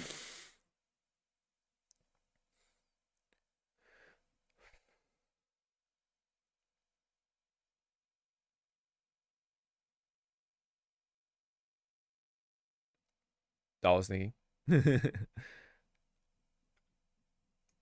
I mean, Rivals is there, yeah, but as a community wise, it's still being uh kind of buried. Kind of what? It's still being buried by the naysayers. Oh, okay. But I mean, how do you feel about like each update? Like, are they good? Like, have they done a good job balancing the characters? Like,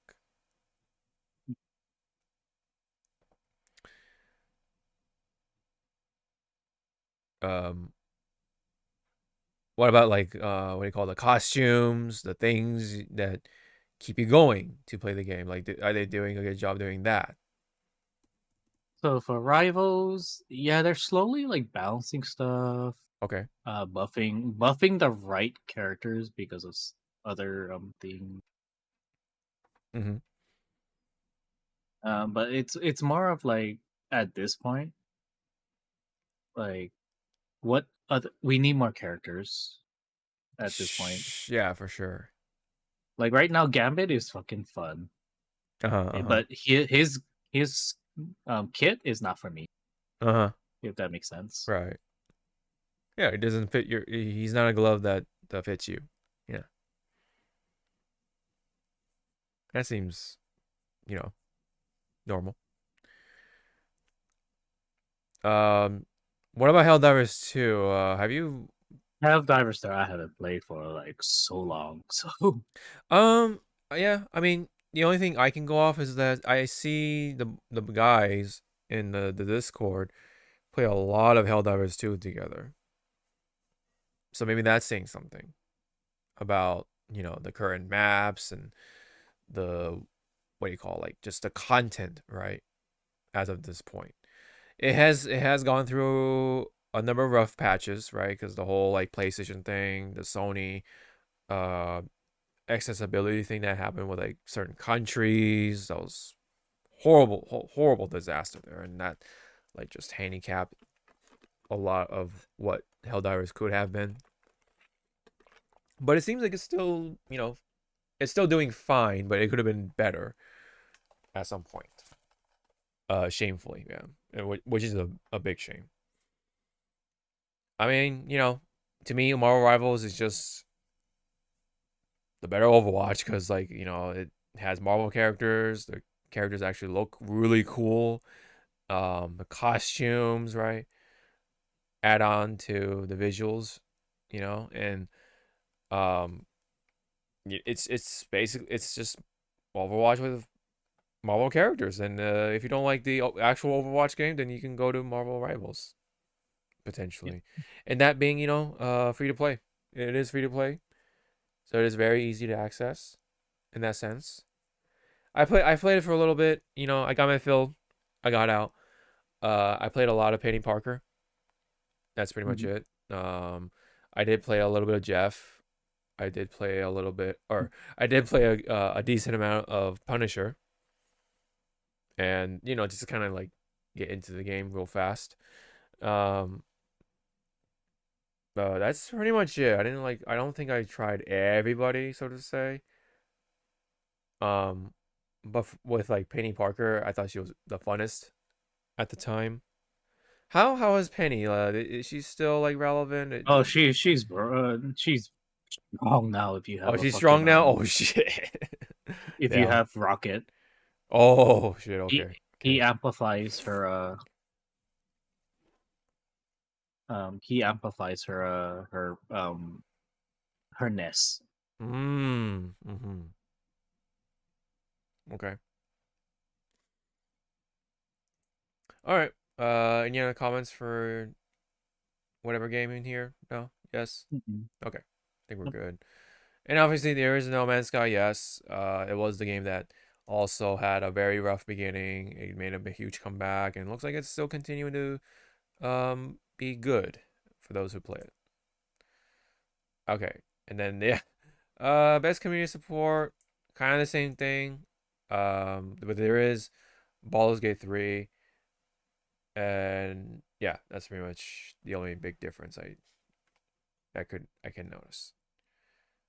Have you played Baldur's Gate 3, or at least like I don't know, not recently obviously, but like, maybe like a while back or something, or at all?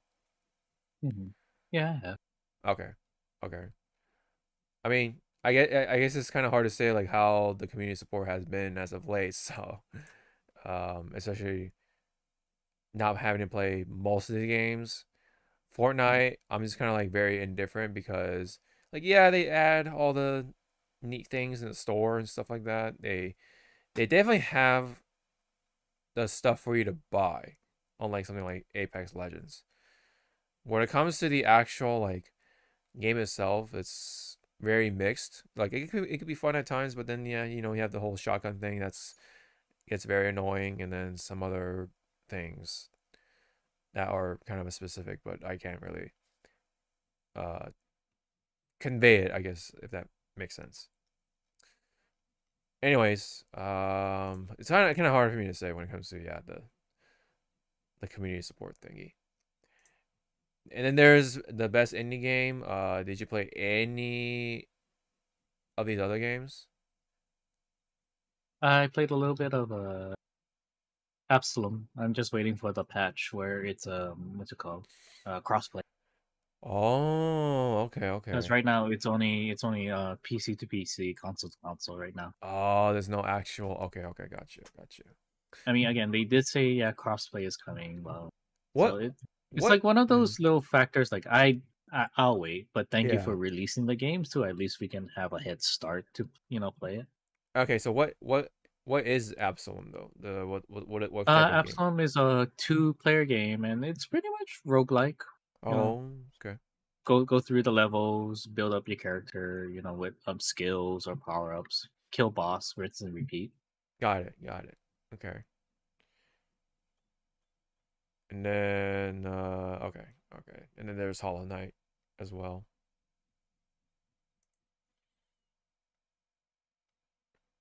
All right.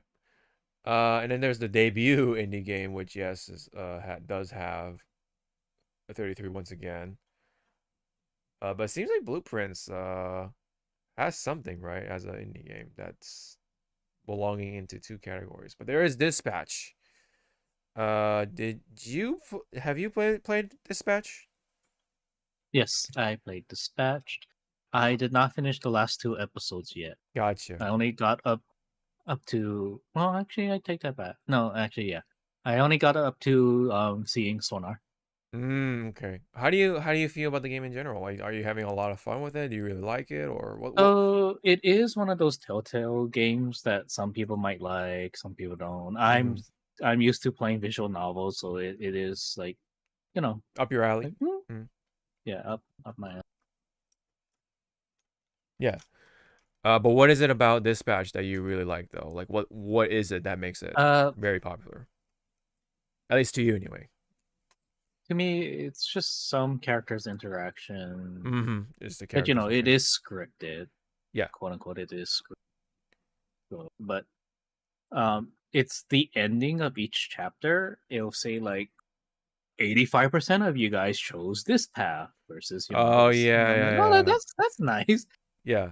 And then when you go to and then there's like parts in the game like where your morals as you yourself would like, I don't really want to do this, this option, so I'll choose this one.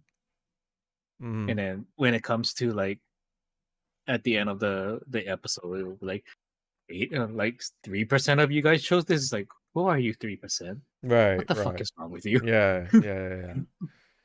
Yeah, I have played just the Minecraft Telltale games, so I kind of like understand the appeal of these types of games, of course. And I did also play games, visual novel games myself too. And then there is also, of course, Detroit from David Cage's lineup. That was kind of a very popular pick right? As that type of game at the time, anyway, especially with you know, the robot character, the android. I kind of forget his name, or it's been a while. But yeah, the actor was very popular for a while. He even had like a stream at one point, gig going as a live streamer. I haven't heard from him though as of recent, really. But so yeah, maybe this batch might actually be something for me to look into once I'm kind of like uh done distracting myself or whatever, potentially. Because I am a bit of a sucker when it comes to these types of games, like the visual novel, just clicking, point and click, and see what happens kind of game. Um, which is kind of why I pick or have been, you know, really been into Uma Musume, because it kind of like scratched that itch in a way, because there's just a lot of pointing and clicking. So yeah, but this batch looks pretty interesting. I like I think the premise is interesting enough. And I kind of do see the appeal as to why it's been on a lot of people's radars. So yeah, I mean, hopefully, yeah, it does win it just for the sake of like just, you know, deserving the award and whatever. Because I'm pretty sure 33 is gonna win a lot. I'm pretty sure. Okay. Oh, but this is like oh oh man, this is actually like the this is honestly the most exciting category for this year, and it's funny enough the best mobile game category, because, you know, of course, Uma Musume is in here, and you already know how I feel about the game. Like, do I, you know? Yeah. But have you played the Persona? Have you looked into the Persona? Nope. Okay. Any of these mobile games you're showing me, I did not touch. Okay. Yeah, because I know there's Wuthering Waves. I know a lot of people do like the game. I understand that. There is a Sonic mobile game. I think there is a bit of a following there too, of course, because it is Sonic. I don't know about Destiny Rising. I know there's a bit of a following with Persona's mobile game, but man, I in this case though, I am definitely standing for Uma Musume. I mean, I've already said enough about it.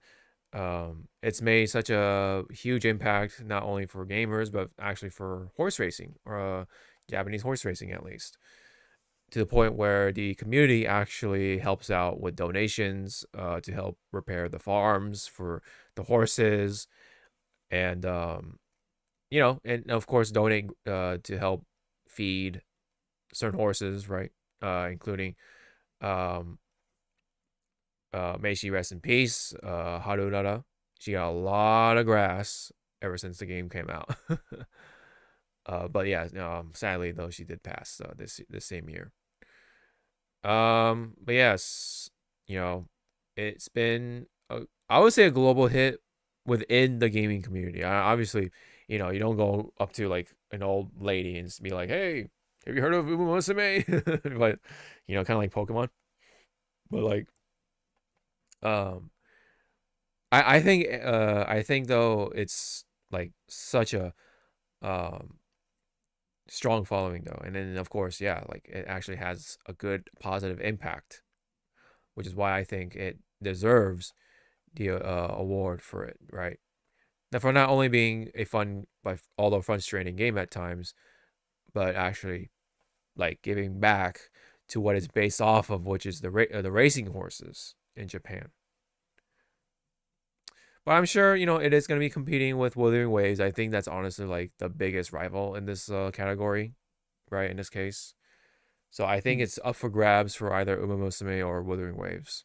But the fact that it's in here is pretty cool. Hold on.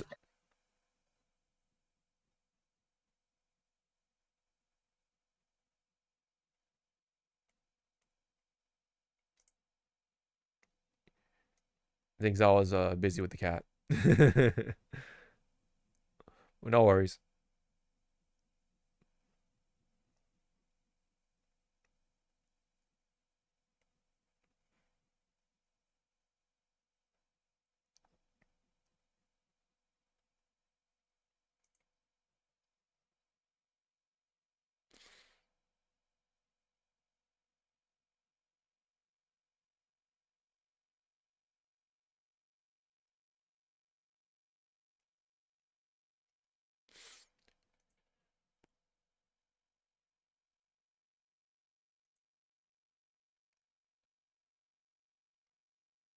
I'm gonna actually just go ahead and put it on the screen just in case.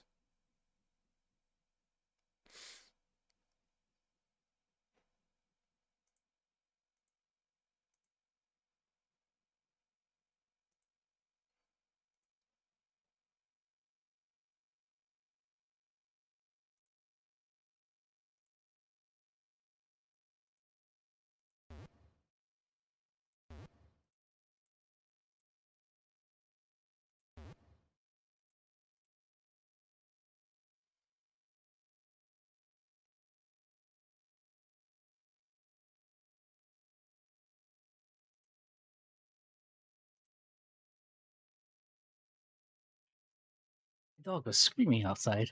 Oh, okay. Hopefully, everything's okay. Yeah, I went out, and guess what it was screaming at? What?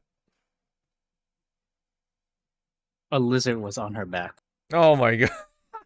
I'm like, That's you're a funny. giant fucking pit bull. That is The so fuck is wrong funny. with you? That is so funny.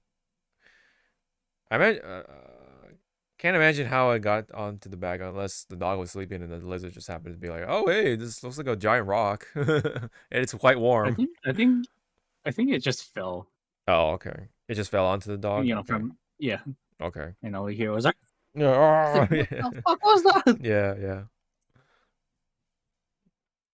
I mean, yeah, I can definitely understand why that would spook the dog. It's not just some like random ice cream truck person driving by or whatever. But anyways, yes. I hope Uma Musume wins it just for the sake of it, but being already in here just helps definitely like the exposure, right? Like, hey, like it's Uma Musume, right? You know? And funny enough, there's no Genshin. No Genshin, no Star Rail, no nothing from Hoyo. Maybe that says something, right? About what's going on with Hoyo games as of late. I mean, sad to see that ZZZ is not in here because I feel like ZZZ deserves out of the Hoyo games the award for best mobile game. At least like Hoyo's best mobile game I think would fit with ZZZ very well because of how they've been treating the fans in comparison to Star Rail and Genshin. And I feel like Star Rail now is actually like the worst of the three now.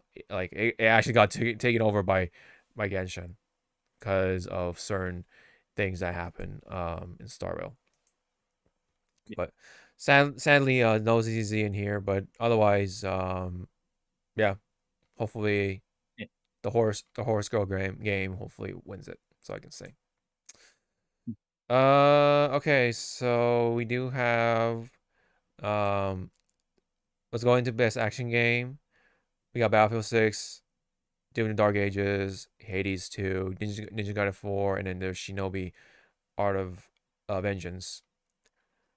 Not a whole lot to say.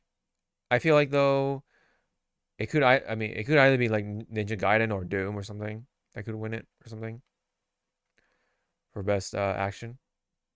Right? It could also be Hades, I don't know. Maybe.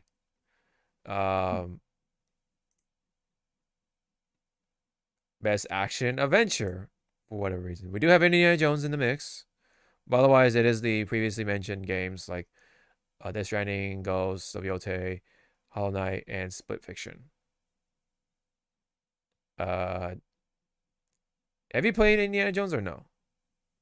No. Okay. Don't have too much to say otherwise. Of course, this is a kind of a big one because obviously we do have of 33, Kingdom Come, Outer Worlds 2, and there's Monster Hunter Wilds, which I kind of have feelings about, but anyway. Avowed, unfortunately, I mean, it is in here in the category, but I haven't heard too much from Avowed because Avowed's supposed to be the not or alternate version of Skyrim because these are the same devs or whatever, I think, right? It's from Obsidian, so they you know, Outer Worlds is supposed to be kind of like Fallout, New Vegas, except it's in space. And then of course you have Avowed, which is supposed to be like the equivalent for Skyrim. I haven't heard too much from it, so I'm like, you know. But yeah. Do you feel, Zawa, Monster Hunter Wilds belongs in this category for this year? Do you feel like it at least deserves a nominee, or no? It deserves, yeah, a nominee.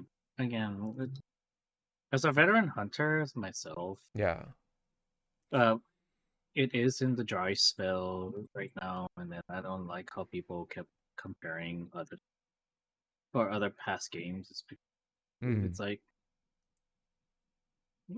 it's like again, it's like you guys weren't there, obviously, when it was like on the PS2, PSP. Right. Because again, majority of the which again, it's like welcome to Monster Hunter, who pretty much jumped into Monster Hunter because of World. It's like welcome, but don't take you know what World was. They keep saying, "Well, World was a complete game." Is like, yeah, because there were so many other uh, factors, and World was pretty much where Wilds is. It was dry, pretty much, until it started to roll out the Iceborne. updates, Mm-hmm. and then Iceborne, helped it, revitalized it until Mm-hmm. got to the next game. So it's like Mm-hmm. this is pretty much Monster Hunter's life cycle. You will have the big boom, Mm-hmm. then the dry spell, and another big boom, then dry Right. spell. Gotcha. Uh, okay. So what are things you do like about Wilds?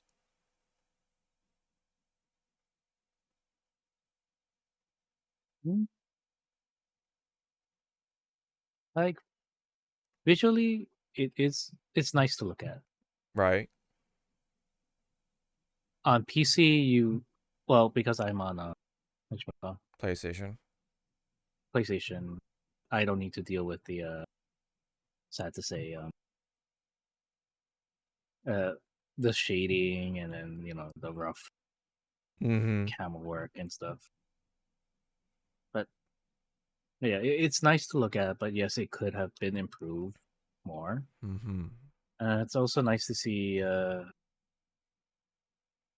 you call returning monsters Mm. coming back and stuff. So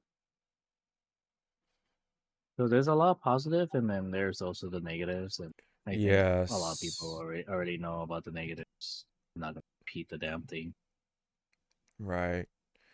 I mean, besides, I mean, there's the PC thing. Yes.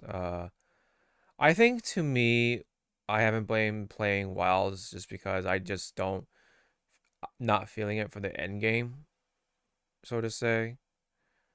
I don't know. There's just something about it that just doesn't really want to make me stick with it this time around. Unlike something like World and even Yeah, Rise to an extent. Although Rise, I would say, is a little bit worse because you have to have to do the what was that shit called? Like the stupid that defense mode. Tower. It's not tower defense, but it kind of feels like tower defense. I feel yeah, yeah that I know which one you're talking. yeah that mode. That was actually what kind of killed it for me. Um, yeah, I don't know. It just doesn't hit the enough notes for Wilds' end game. I did play during the Akuma update. That's really about it. That was like the most recent one I did, and then that's all. I haven't bothered with the Final Fantasy stuff. I just don't really care enough because again, I've been putting that time into other things. You know. I mean, initially, yeah, it was, good, but the getting through parts of the story, quote unquote, um, definitely wasn't the funnest. I can't really explain it. Um, maybe it's the way they did the tutorial stuff. I don't know. But I do like certain story aspects, like the handler this time, because she actually seems very logical and reasonable, especially with the whole like, oh, hey, this monster or whatever is actually a threat to the environment, and so blah blah blah. Like, I grant you the permission to blah blah blah. Like, that line, that scene, right? That was very like, oh hell yes, immediately, like, and sorry, whatever that kid's name is. I know you kind of have that sort of sympathy for the monster, but like, it's like, sorry, man. Like, I get it. I mean, yeah, but we gotta kill the thing. So I kind of, it did feel good there, but I don't know. Like, Wilds, I definitely want to say it's my favorite Monster Hunter. I guess it's still World for me, as someone who's only played just so much. But it's there. It's the newest Monster Hunter, and hopefully, like you said, it'll get the update. Basically, hopefully get the like Iceborne kind of update for Wilds, and maybe that'll bring me back.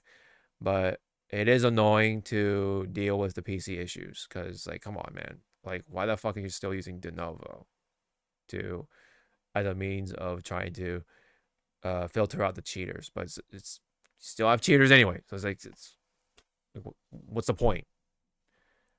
It actually ruins the performance of the PC game. So they gotta start like considering looking into alternatives or do something else for the PC side of things. I mean, I'm happy that they released it, like everything else on the same day and all that stuff. Great. But that being said, like, they gotta do better when it comes to the PC side of it. Okay. Best fighting game. All right, this is another interesting category here. How are you feeling about these choices though, for this time around? Okay, so this is the confusing part. For one of them is the fighting collection. Yes. Like, it is a fighting game, but and the legacy. Yeah, and the legacy collection. Yes. So you have two games that are pretty much have a plethora of games. Yes. Within them. Yes. Well, you have 1, 2, 3 are solo games, pretty much. Yeah. Like, at least two of them are new, and then you have one being like, kind of like the enhanced version. Yeah. Of an already. Where I'm going, right? You have two collections, and then you have 3 solo games. So the question becomes like, is it really fair? Because you have the collections in there, because they have multiple games in it, versus yeah, right. One. That's kind of funny to think of. That's a funny way to think of it, right? Yeah. And then when you scroll up again with the category title, it says best fighting. With best fighting game.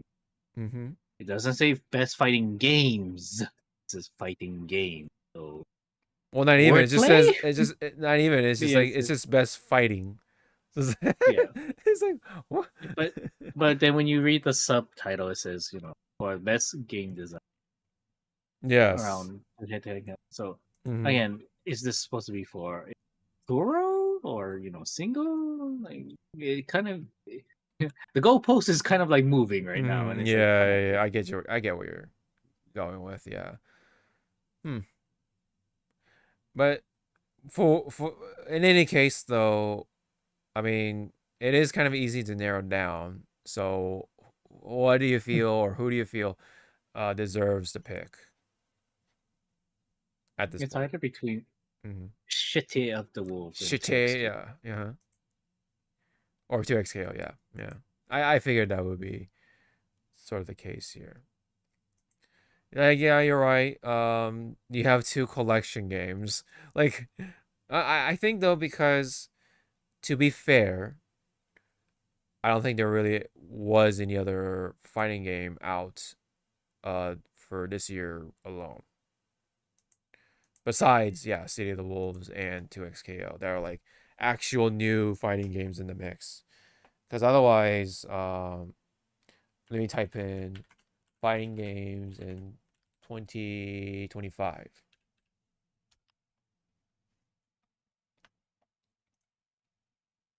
Oh, yeah, we do have Hunter x Hunter, but no one's talking about Hunter x Hunter. Wow. Damn, what a that's a denial if I ever saw one. For sure. Okay, this shit is fucked up though. Split Fiction is not a fighting game. I'm pretty sure Blueprints is not a fighting game either. At least I'm completely wrong. Let me see. Oops.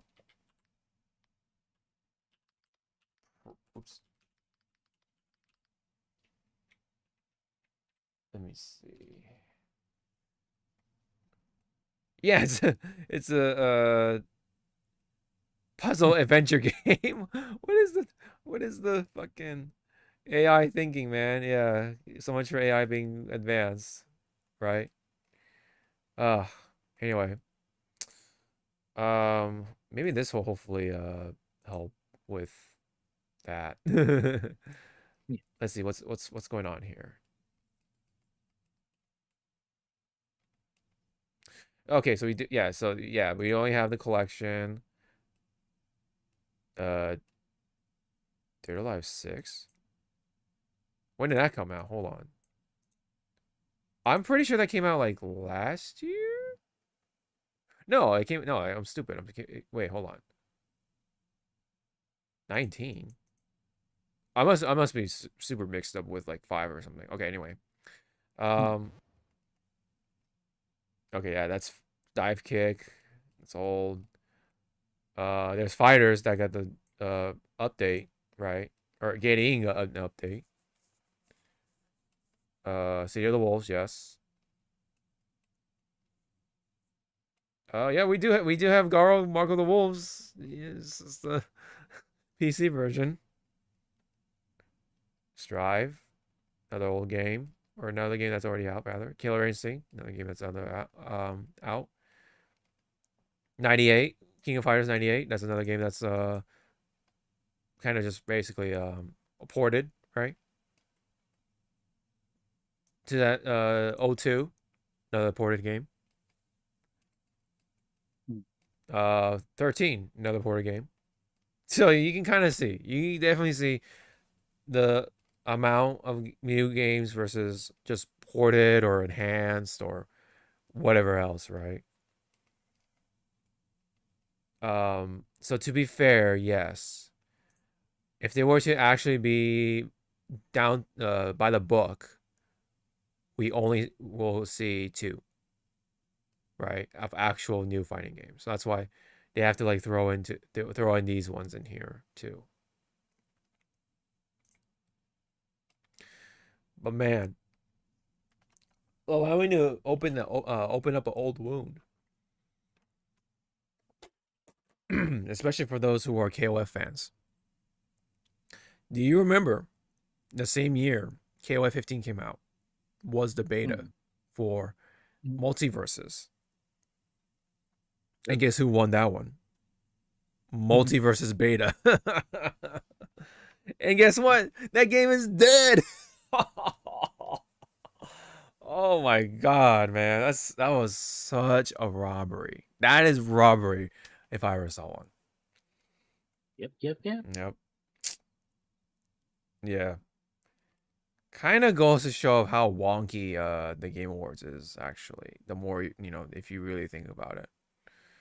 But yeah, I mean, personally, yeah, it's either these 2 games, but I personally would pick City of the Wolves just because. I mean, do you feel one over the other, or who do you think would win it? Hopefully, Fatal Fury. Hopefully Fatal Fury, or you actually think Fatal Fury has the shot? It's either between Fatal or 2X Scale. Right, Hopefully, it's Fatal Fury. right. Okay. All right. I guess we can briefly look at best family game, because if you kind of notice, yes, there is Bonanza, there's Mario Kart, and Sonic Racing in the same category. And there's a bit of a because back and forth, because as someone who has played World, like, yeah, it's just an alright casual game, but when you like compare it to other Mario Karts and stuff, and you're like, hold on, excuse me. When you break it down between each of the other Mario games, I feel like this is pretty slop. Because, yeah, it's a Mario Kart game. It's got stuff in there, but if you really break it down, it rings hollow, especially with the world aspect. The world was very empty. I mean, yeah, it has challenges, but it's just like, okay, doesn't really feel like a world. You're just kind of just like driving through a course, and then you do these challenges, and then like when you collect the costumes, there are characters who only have like one or two, and then you have, of course, characters that have like 7. So it's like, what the like, what's going on with this game, right? Stuff like that. And then like the balancing for the items and like the amount of people versus the amount of people is complete ass. Absolute butt cheeks. Especially with this game being 24 players per lobby. Like, are you fucking kidding me? With the items balancing at the time, especially when I played it, it's like, oh my god. And I haven't heard any update like, oh, we're adding new characters, blah blah blah. Like, it's where's the ongoing shit? Is this it? Is that it? Is this all we get? Like, yeah, no, it does look pretty as a graphically on a Switch 2, but it's just such a hollow game. Yeah, it's such a hollow game. Meanwhile, a lot of people, there are way more people talking positive about this game. So I'm very tempted to try to pick this up on the Switch version. The Switch version, unfortunately, is coming out in a later date. I don't know if it came out recently at this point. But yeah, I've heard way more good things about this game than with Mario Kart. Like, yeah, like maybe Mario Kart is the popular pick, you know, because it's Mario Kart. But in actuality, it seems like Sonic Racing Cross Worlds, funny enough, they're both involving with worlds of all things, coincidentally. This seems like the better game, the actual better game. So I would rather pick this up and play it over this. Of course, and it's Sonic. Like, why not? The only thorn on the side for this game is that the guest characters don't have voices. Like that, I'm like, what the what? Mm-hmm. So I think Hatsune Miku is the only one that's voiced, but like Ichiban from, Like a Dragon doesn't have a voice, and like all the other characters all the other guest characters don't have voices. I don't think either, because I think like SpongeBob doesn't have a voice if I'm not mistaken. Yeah, but like any other guest character is like just no voice. Like, what the fuck? That's the only like one of the only weird quirks about this game is that. I don't know about Lego Party. I don't know about Lego Voyagers. And yeah, and then, I don't know about Split Fiction, whatever. But yeah, I mean, seems like it's a fun game. I don't know. I mean, Correct me if I'm wrong, Zawa. Didn't Max and the Yo Video Games crew play this game? Yeah, they recently played this. Okay. And how what did And I you think watch? they were having fun. Okay. You're having fun with it. So yeah, seems like a fun party game. Okay. So maybe that will win it. I don't know. Oh yeah, I think this is also the same thing. Yeah, Mario. Yep. So funny. I hope Sonic Cross Worlds wins something just because. I hope Mario Kart doesn't win it because that is actual slop.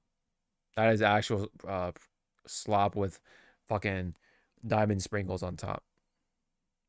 Best multiplayer, what was this one? Oh yeah, Arc Raiders. Yeah, this is another like game that a number of people were talking about, and I know I forget that one guy's name, but he was like hoping Arc Raiders would like win something over Expedition 33, and he was like hating on the Expedition 33 for some reason and wanted Arc Raiders to win for something. I forget what that streamer's name. He's like popular. He's like one of those top streamers or whatever. Yeah, I don't know. I don't want to waste time. But yeah, Arc Raiders is supposed to be like the extraction shooter. Apparently it's like very good for what it is. Night Rain, obviously, popular in his own right with his multiplayer mode alone. And it's Dark Souls is basically a Souls game. It's Battlefield, right? Peak. I've seen this game. It's interesting. Very interesting. It's like one of those like it's basically it's definitely like a content creator's game. You know, you play with your friends, you record, you just do a highlight video and then boom, right?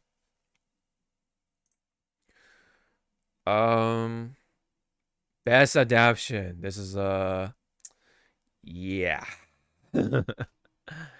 Yeah.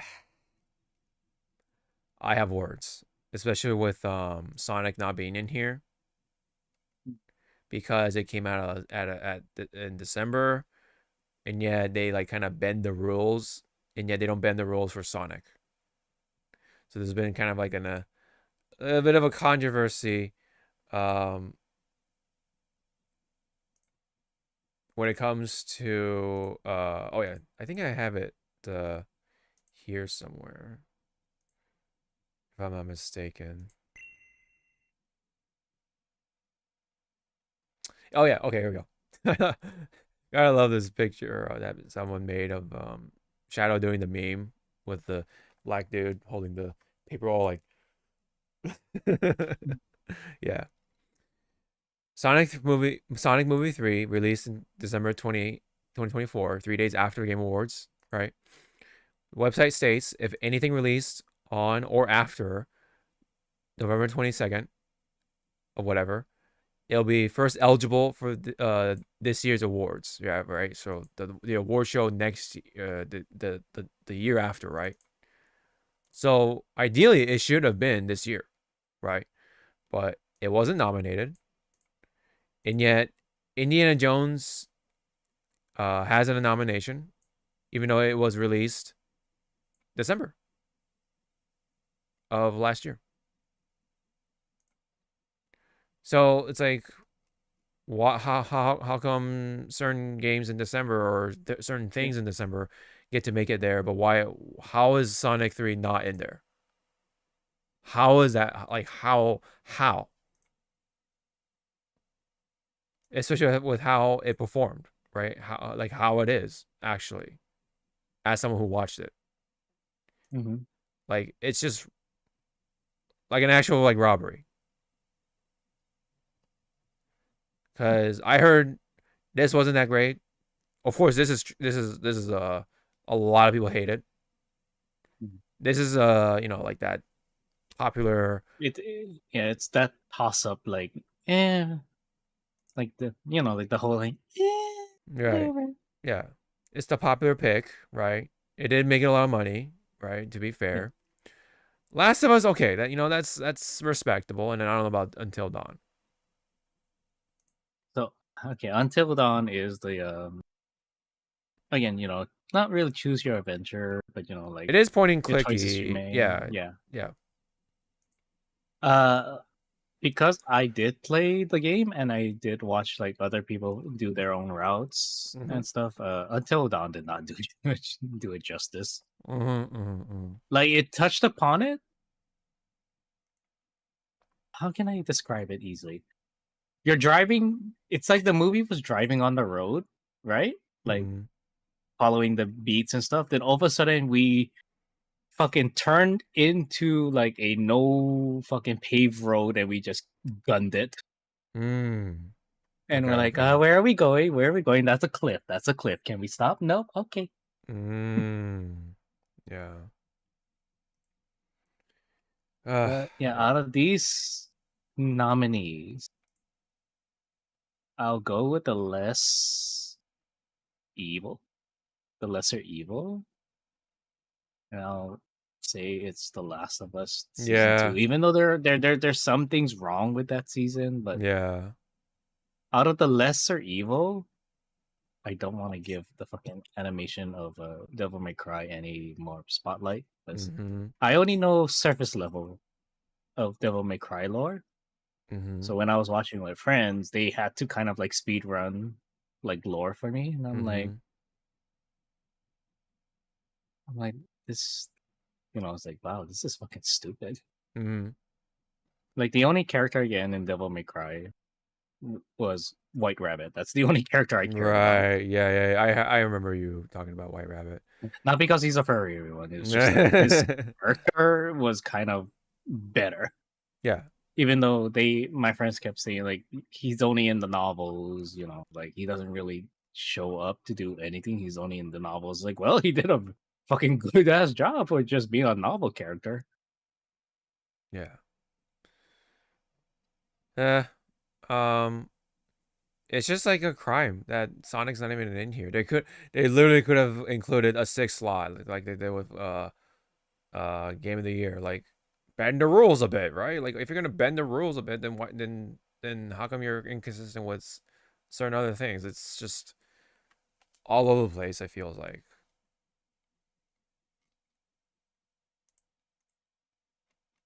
So I don't know. I'm a little sour. I know I know like that people are gonna say, oh, these awards don't matter, blah blah blah. Like, but like I don't know. It's some. My issue is that like yes, these awards shouldn't matter, but if you're gonna do something, and if you have rules, then do it right. That's all. That's what I ask. That's all I ask. Be consistent. Stick with your guns. Yep. And if you are going to bend the rules for certain games, then bend the rules for like other games that deserve it too. Then that's my like 2 cents on that. Yep. So I think the Game Awards need to do a better job like including or excluding things. If you're not gonna include Sonic, then don't include fucking Indiana Jones. I'm sorry. Be consistent then. Is December that dead month for the Game Awards? And then so be it.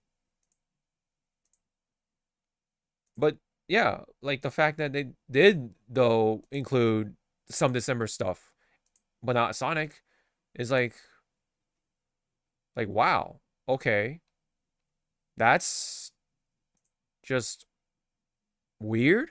Okay, it does like yes. On top of that, it is Sonic too. Like that's definitely what's making me set off in this case. But if it were like if there is another game that's also in this similar situation, I would feel for them too. Because again, inconsistency is the issue here. Yeah, absolutely. Well, anyways, most anticipated game. This is kind of a funny one because, yes, we do see GTA 6, and such other games, right? But then some people were like complaining, oh, what about Kingdom Hearts 4? It's like, yeah. I don't know. Yeah, I don't know about that one. How do you feel about this selection here? My heart wants to say Witcher 4. Mm-hmm. But my body says Wolverine. That's funny. Oh man. I mean, yes, Resident Evil Requiem is there, but still, it's like I need to see a little bit more of you. It's like you got me hooked. Like the hook is in my mouth, but it's not like I'm biting down on the hook yet. Yeah, right. You're not tugging on the line. Yeah, The Witcher.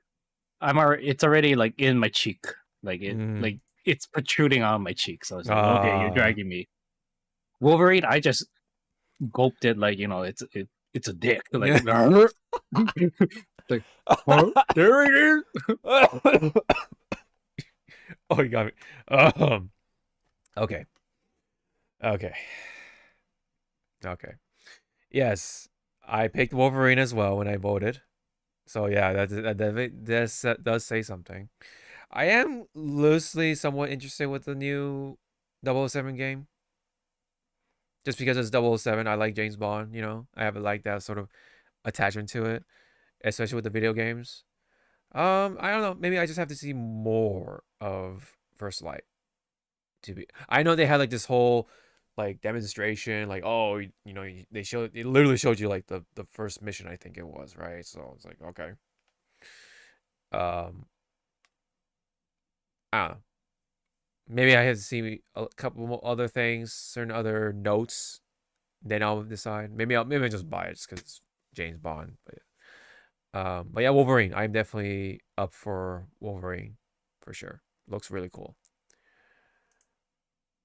Definitely does. Okay, this is another interesting one, just because there are two people that I'm at least somewhat familiar with Kai Cenat, and there's Moist Critical.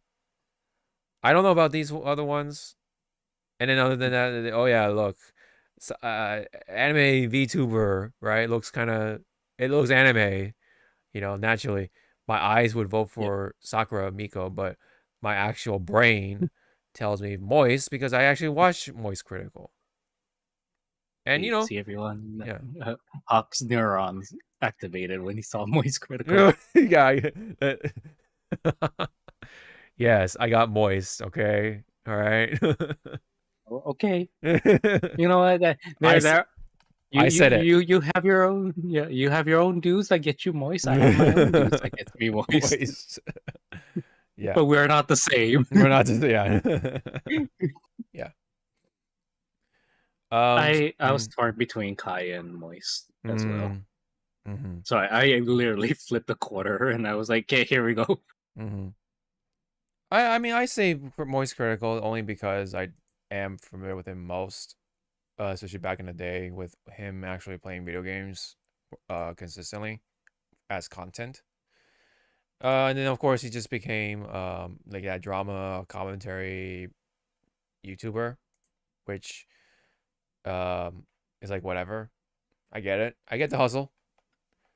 And then like the only other like shit that he does is just like trying out food and putting them into a tier list. That's pretty much it. I do like his movie stuff. His movie reviews is very simple, and it's it's like concise enough. It gets to the point, and yeah, like I feel those are what I actually find substance, right, in comparison to the rest of his content. Not trying to hate on him in that sense, but like that's just how I approach it nowadays. But I do miss the whole like everybody is critical. Don't want to be playing, like now he actually like emotes and stuff like that. Yeah, I have no idea what the burnt peanut is. I mean, it looks interesting, this picture right here, but beyond that, I'm like, whatever, right? I have no idea. You're pretty much like, that's nice. Yeah, pretty much. Like you're just giving that like that forced smile, like Is it gone yet? Yeah. Let me actually look up who Sakura Miko is. Let me see. Oh, it's a Japanese VTuber. Okay. I actually thought I just assumed it's like a English speaking VTuber, but okay. Is there like a short that we can watch? Let me see. Oh, wow. Actually has like a animated short. That's kind of neat. Oh, wow. How many oh, yeah, oh shit. Fuck me. 2.5 million subscribers. Okay. Oh wow. Yeah, I recognize this VTuber too. She does like songs and stuff like that. That's kind of cool. Is there like a short involving with the game though? Hold on, let me see.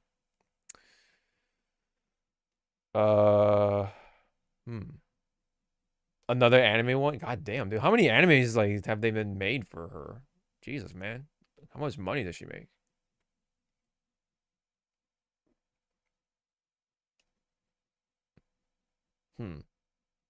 Okay, whatever. I'll just pick like a random one on the top or something just to hear what she sounds like. Okay, let me see. Hold on. Let's pick this one. Why not? Oh, it's another song.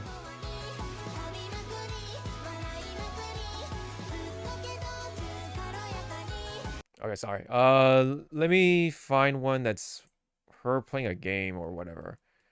Maybe she doesn't play too many games. I don't know. Maybe this is all she does. It's just a virtual tuber singer person. Actually, yeah. I think she's centered on music more. Okay.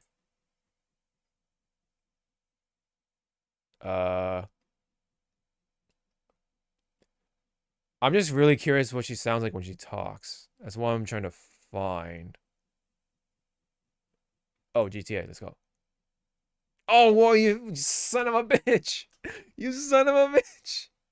It's just members. Members only.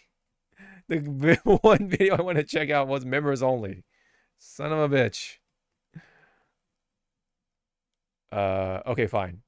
Minecraft.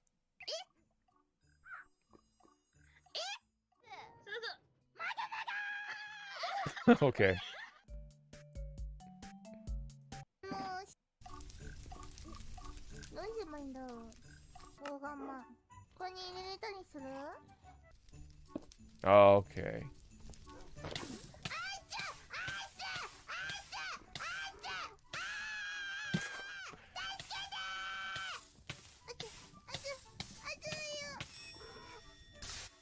I see where this is going.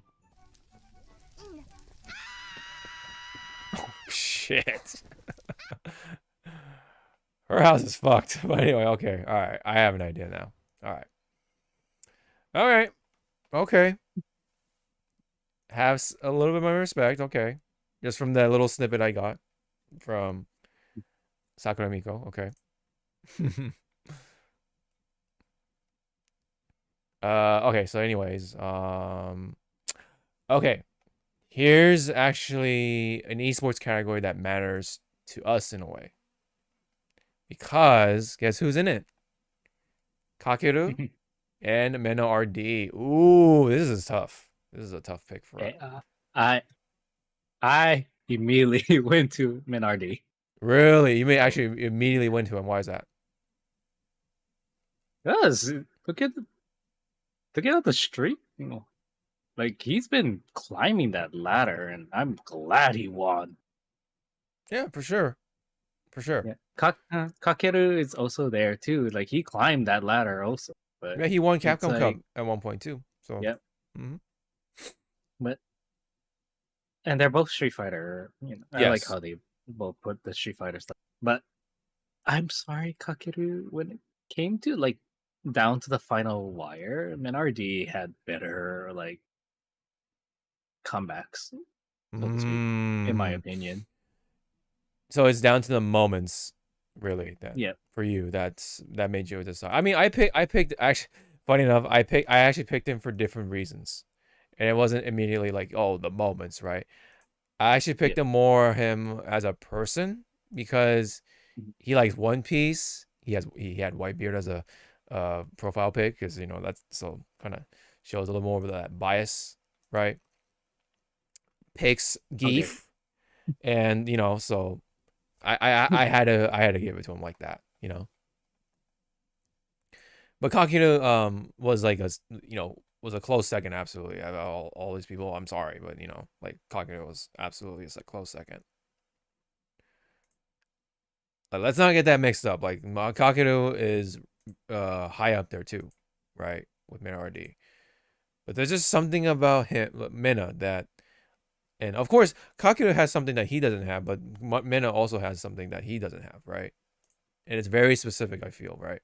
And and those sort of specifics perhaps was what maybe spoke for him over him, like just by a little smidge, by those specific little smidges. So funny enough, right? This year, actually, you know what?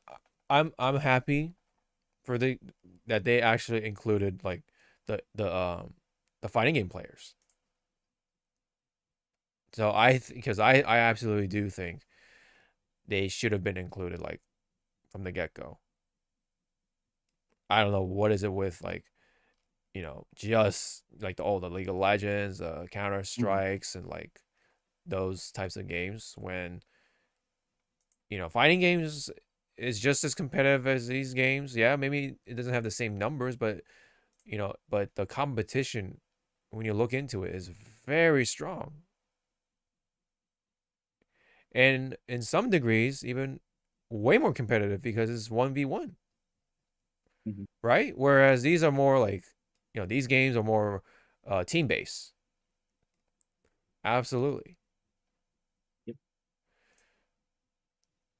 Like, yeah, there are some 2v2 fighting game tournaments or whatever categories, but like, yeah, no, fighting games absolutely is like, mano y mano. Like, that's literally like what fighting games are. And what they're all about is the mano y mano aspect of competition. Like you could compare it to like whatever combat sport, like MMA, fencing, sumo, stuff like that, right? In terms of competition, obviously, yeah, physical shit. Okay, what, like, yes, no shit. So I don't want to hear anyone like, oh, those are physical sports. Why are you making a comparison? So stupid. Ugh.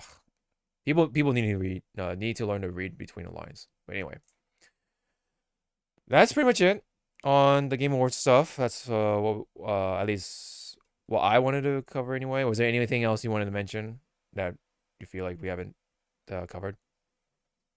No. I think we good. Yeah, I think we're good. I think oh yeah, it's something there is something missing here though, which is what, like, oh yeah, the best esports event. But I think we can do without it at this point. I think that yeah, I think that's really the only thing missing, if I'm not mistaken. Okay. So anyways, that's it. I think we can get a move on with the rest of the stuff real fast. So let me go ahead and hit this. Where's the, oh, there you go.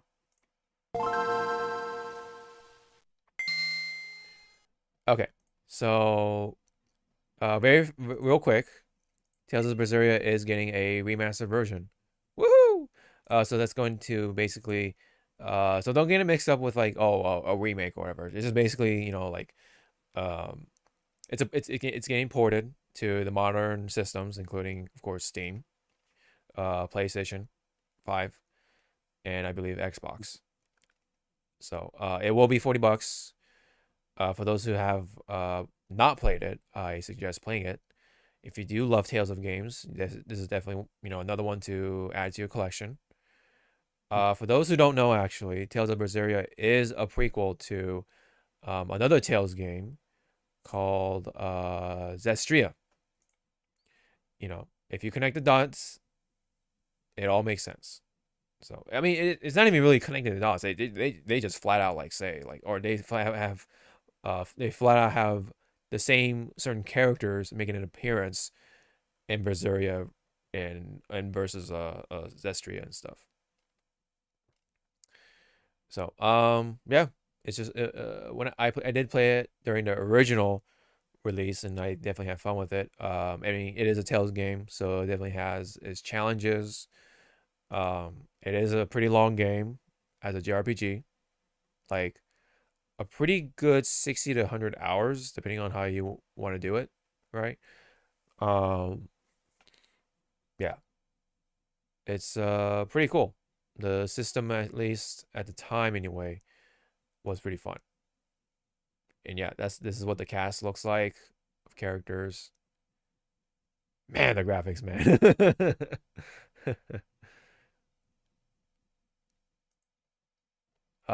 So okay, so it looks like yeah, it will run at 60 frames consistently. Except for the Switch, I guess. I wonder if there's an actual Switch 2 version though. Anyway. Okay, yeah, so what makes Tales games also pretty cool is that the battles also actually include up to 4 players, so you can actually like take up a character for each person. So that's actually pretty nice about these JRPGs. So I mean, it is couch co-op, but you know, it's something nice to have. Yeah, Japanese English for most of the versions, blah blah blah. They're all going to be 4K except of course the original Switch version. So yep, pretty nice. Nice to see that Tales games is still, you know, getting that love, and hopefully we see a new one eventually in the works. I really do like them Tales games as someone who has played enough of them as a kid. All right, this was a complete left field curveball type of situation from Hoyo. So what this is actually is a brand new game apparently from Hoyo called Varsapura.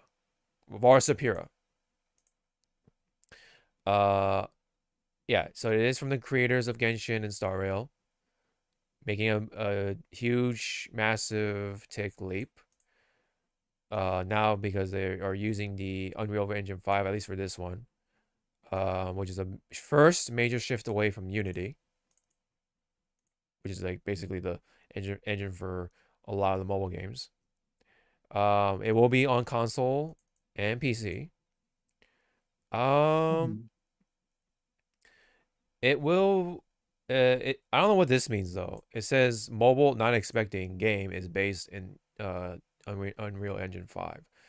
So it looks like yeah, it's yeah, actually I know what this means now. It could be a mobile game. It could also be a mobile game, but I think this is going to be the first Hoyo game that's solely focused on being a PC and console game. Yes, so the only question is though, is it still like a gacha game, or like, you know what I mean? Or is it actual? Is it like an actual like just a single player game? You know, one and done for the most part, or just do like new game plus runs or something? Is it like that kind of game, or is it just another ongoing live service game? That's my only question now at this point. And yeah, so there is a YouTube video of it for it on IGN, and they literally dropped 30 minutes of footage for the actual gameplay. So I'll just like skim through it. Obviously, we're not gonna play the whole thing. So you can definitely see how the game runs and stuff like that. If So you've been suffering from insomnia, nightmares, or mood swings, you may find these images unsettling. Back then, I had no idea. So you already see like very realistic looking, even though it does have like anime style Maybe that characters. wasn't the real me. And when I saw the running animation, I kind of laughed because Lost belongings due to mind rot? yeah, the idle pose is the same as like Genshin and Star Rail. Please visit that counter over there. Mind rot So like the control. run cycle and stuff like that is very similar. Thanks. I mean, again, it's like with every type of How can I help games. you? Not every, but you know, I'd like to if you have the trade some. asset already, just Yeah. use them. Oh yeah, no, I'm not saying there's wrong with it. I'm just saying it's funny, you Yeah. know, because as someone who has played Genshin and Star Rail for that many years, it's like ingrained in my head. Like, oh, I recognize that running animation because you definitely do enough running in those types of games. Pretty soon, Hawk is gonna download into his mind, and when they make a new character, ah, you stole that running pose from from Caesar of Zenless. Yeah, Ah, yep. Your number I recognize that ass. That ass I'll belongs Yes. to so Bernice. please pay Yeah. attention. It may take a moment. This area is open to visitors. Feel free to look around while you wait. It does still look early, but it does look, I guess, pretty good. It is a little jarring of like, you know, like being real but anime. Yeah. Oh, they're kind of doing like the Evil Within type of like, you know, like that ink stuff, whatever, that black goo. Yeah. It does remind, in that, now that I see it, like it does remind me of Evil Within for some reason, like that, this darker, like police station / whatever the fuck it is. Mind rotting. Wow, they're really getting into the current trend of like brain rot and all that shit. Mind rot services.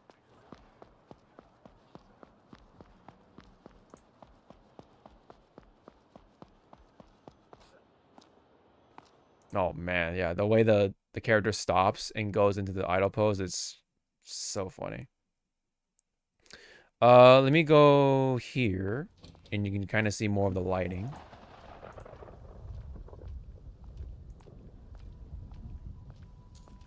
Oh, see, look at that. Hello? Hello?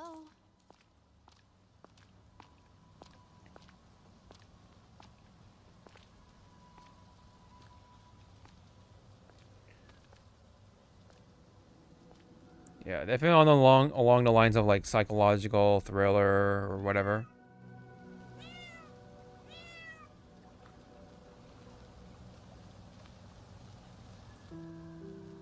Yet another hollow one. A hollow one? What? Your straw-filled mind wanders the wasteland inside. Still, you're haunted by a nameless eye. You don't know who you are. I see your true self. You're no hero. I'd say average at best. An officer has come to collect you.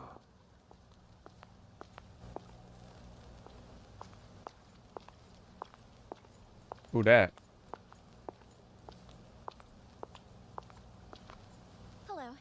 I'm a shuttle patrol officer, Sayuki. Congratulations on passing the interview. Follow me. The interview. Let me see. Oh yeah. Pay no attention to that. Their thoughts from the mind bog. Now you can see more of the lighting right here too. And back to here. You've got 60 seconds to eliminate the approaching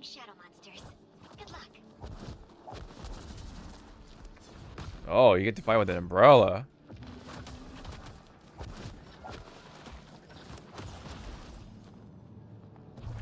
Okay, yeah, the combat system, or the combat seems to be very similar to Genshin or Zenless.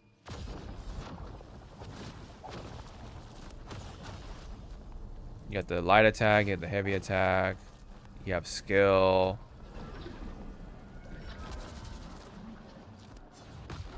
You have the plunging attack, you have the stamina bar right there. Yeah, it's very Genshin coded.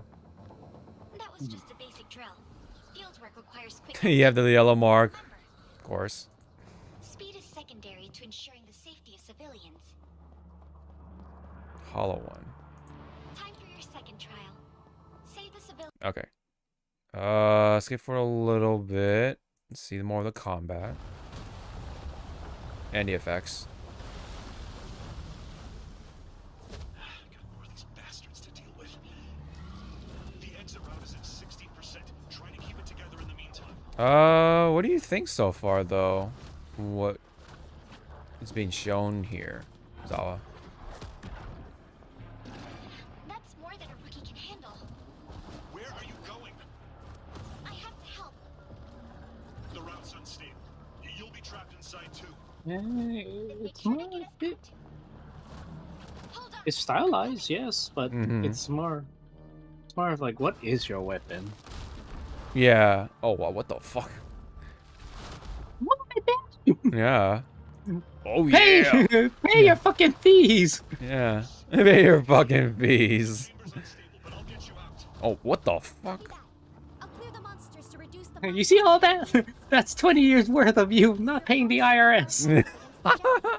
Yes. We'll need to fight till Simmons opens the exit. Yes.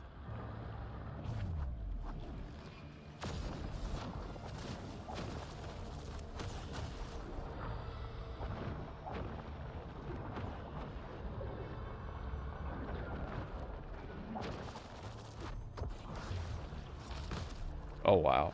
Okay. Nicely done. We make a good team. So you're gonna have 3 characters at a time on field. Okay. Wrong about you. You're actually Or on and impressive off in field, your let's say. combat. Simmons, I'd say we've underestimated this one. Simmons? That's funny. Just hold on. Command invalid. Be careful. It's getting closer. Simmons?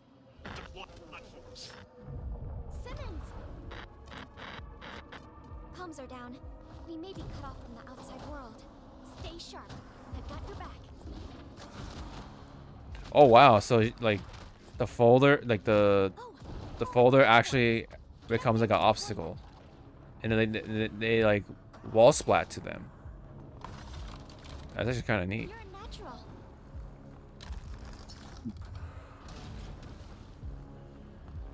Fall back.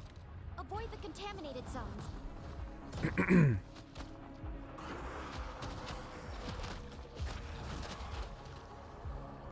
Let me see. Oh yeah, now we go outside. You can kind of see what is it like. Vroom vroom, motherfucker. Yep.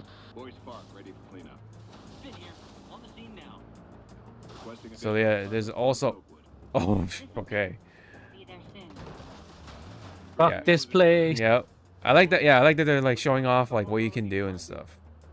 Unit 08123. It's not like this like vanilla clean demo. It's actually like doing stuff. There's like physics to these objects. Oh wow. Oh, you have a boost? That's so funny.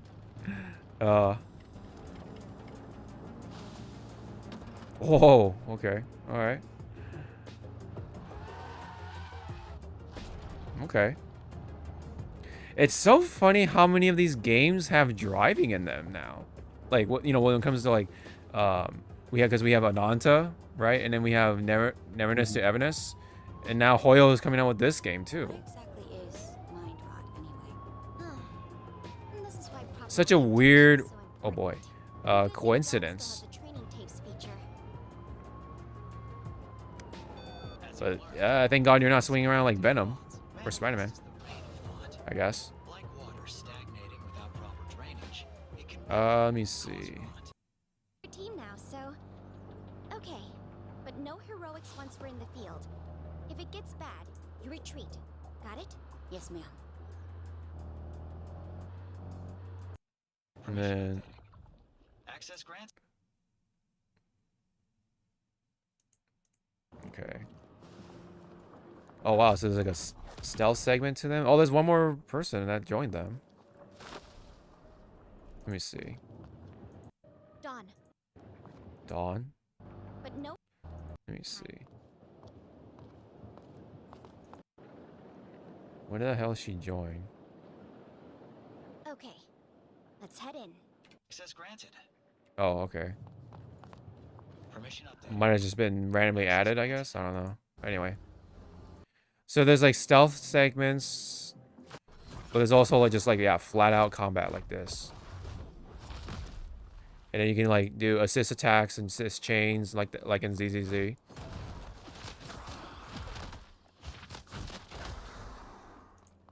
Oh yeah, and then yeah, the wall splatting from her folders or whatever actually add more damage.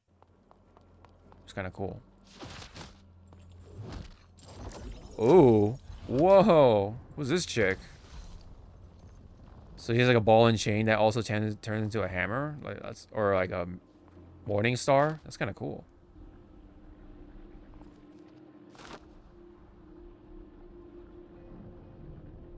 Okay. I'm a little interested, even though this type of art style is not my favorite. I'm a little interested based off of like all the gameplay stuff. Lost my head. Okay. There you go. Ooh. Oh wow. Like the hit animations are like actually like kind of cool. Oh, she's like trying to like bottleneck them. Okay, or something like that. I don't know. Whoa. What? Oh, wow. Just a few more left. Ready for one last push. Attention all units.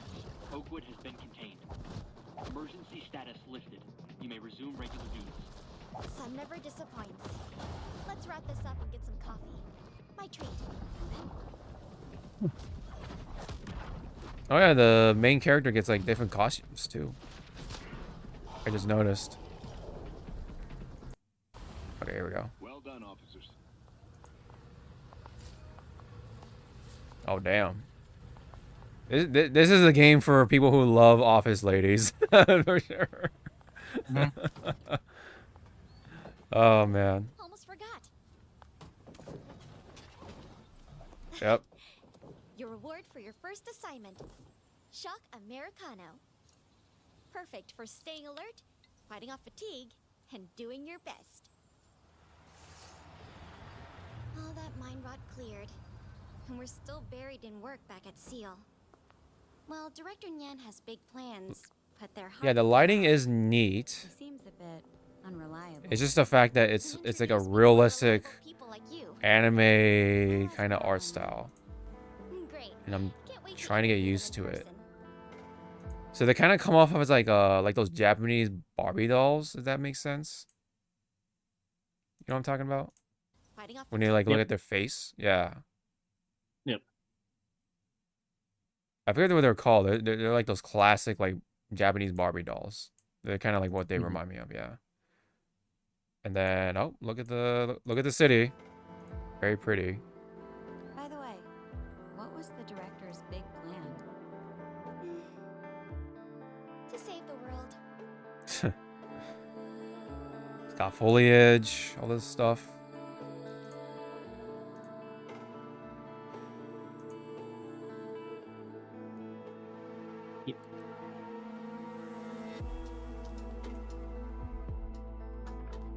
Bar Sapura.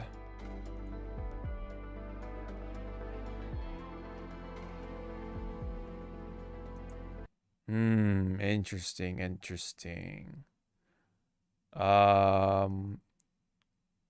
So who's... Oh.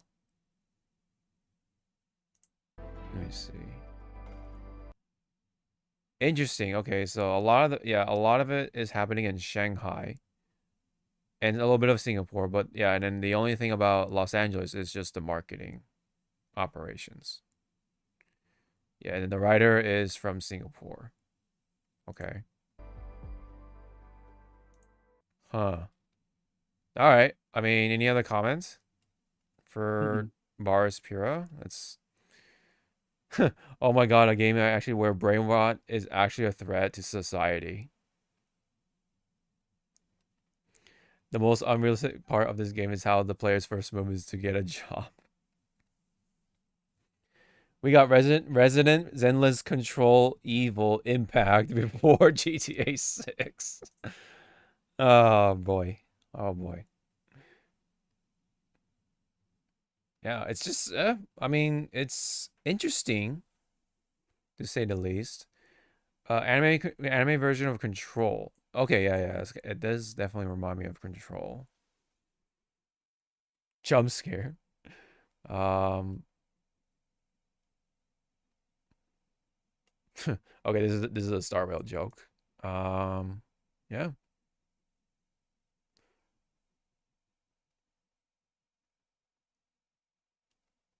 Elio. Reminds me of Control. People are saying Control. A lot of Control being mentioned in here. We actually got Singapore GTA before GTA 6. Funny. Players VA is was the one who voiced Makoto from Persona 5. Okay, cool.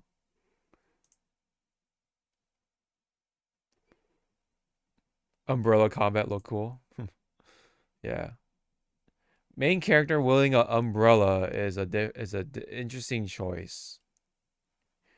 My only concern / question is, are these characters like gotcha? Like, you know, well, obviously there's always like, you know, your free couple of characters like, you know, like Cunning Hairs from ZZZ. They're like the free characters to start off with, you know, Ambi, Nicole, Billy. But then you have, of course, you know, then you open the gates, right, with more of those characters. So I'm wondering, like, okay, are they going to be part of a gotcha, if that exists, or, you know, what's the monetization point? Is it like costumes? Is it just like, you know, extra like vehicle skins, you know, stuff like that. That's, I guess, the only important question at this moment. Let me see. Yeah, there's nothing much else at the moment. So, okay. Yeah. Just interesting. That's all I can say. They just out of nowhere dropped this. They're just like, hey, by the way, we have this game. Like they could have literally saved this for Game Awards, but they're like, nope. Just do it right here, right now. Jeff? Who needs them? We're Hoyo, baby. Okay. A couple other things. So let's go right into it. There are these photos of the live action Zelda stuff. So now I can kind of get a glimpse of an idea of what the movie will look like for Zelda. So that's one. That's Link right there.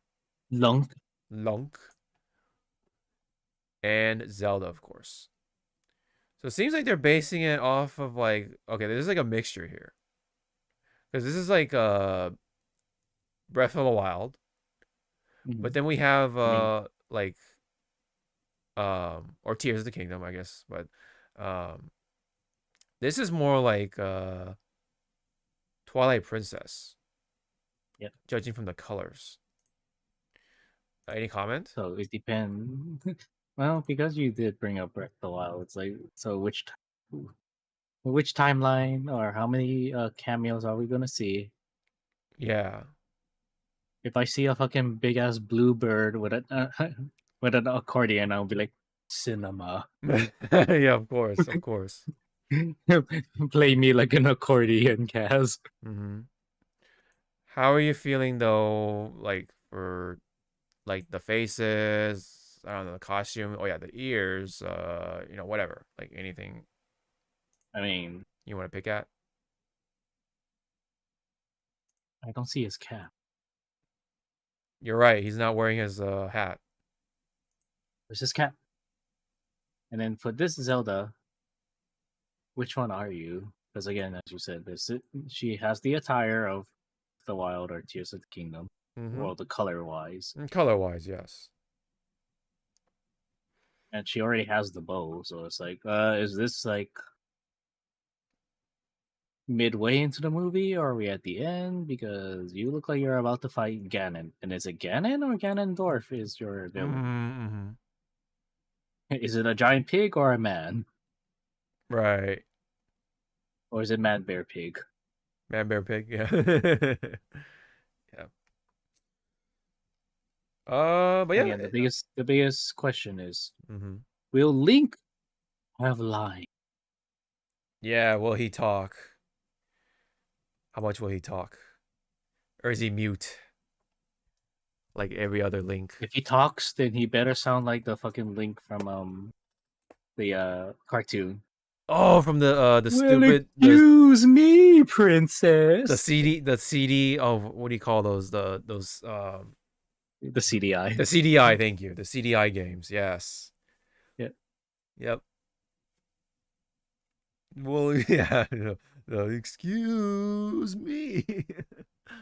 Oh man. Thank you, Video Game Nerd, for bringing that to light. That's really how I learned it too. Anyway, it'd be so funny when you said that. It's like, oh, thank you, Video Game Nerd, for that, and he just appears right behind you. You're welcome. It's like, yeah, oh, Jesus. Yeah, I know, right. Okay. I mean, it looks good. It definitely looks at the very least decent from the screenshots. It's very respectable thus far. Yeah. Yeah, it looks tasteful. It looks tasteful, yes. It's not like over reaching for like the cartoony look. They're not trying to like replicate it too far. You know? No. They're just like, okay, you know, these are the basics. We got the basic notes of Zelda and Link.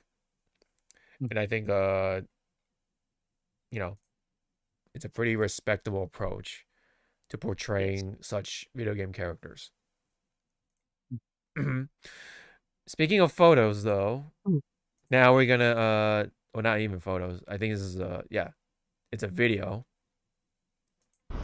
So we have what appears to be, of course, the live-action version of Wapol. It is rather ominous, kind of Halloween-esque, even though it's November. Video. Any comment? Hug him. Hug him. Hug him? Yeah, hug him on his leg and just go like, it's okay. I think this is another pretty respectable replication in a live action setting. Yep. Like they actually kind of got the mouth right. Now, is it prosthetics or did they paint? It looks like it's a mixture. It looks like a mix. Yeah, I think it has to be mostly prosthetic, but yeah. Yeah, they got the armor, like the what do you call it? This the fur coat that he has of like those weird hippo looking creatures. Yep.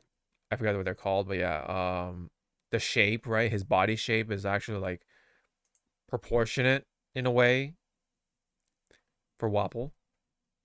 Yep. Yeah. It's funny they're trying to actually make him look scary, even though he's like one of the goofiest like villains out there.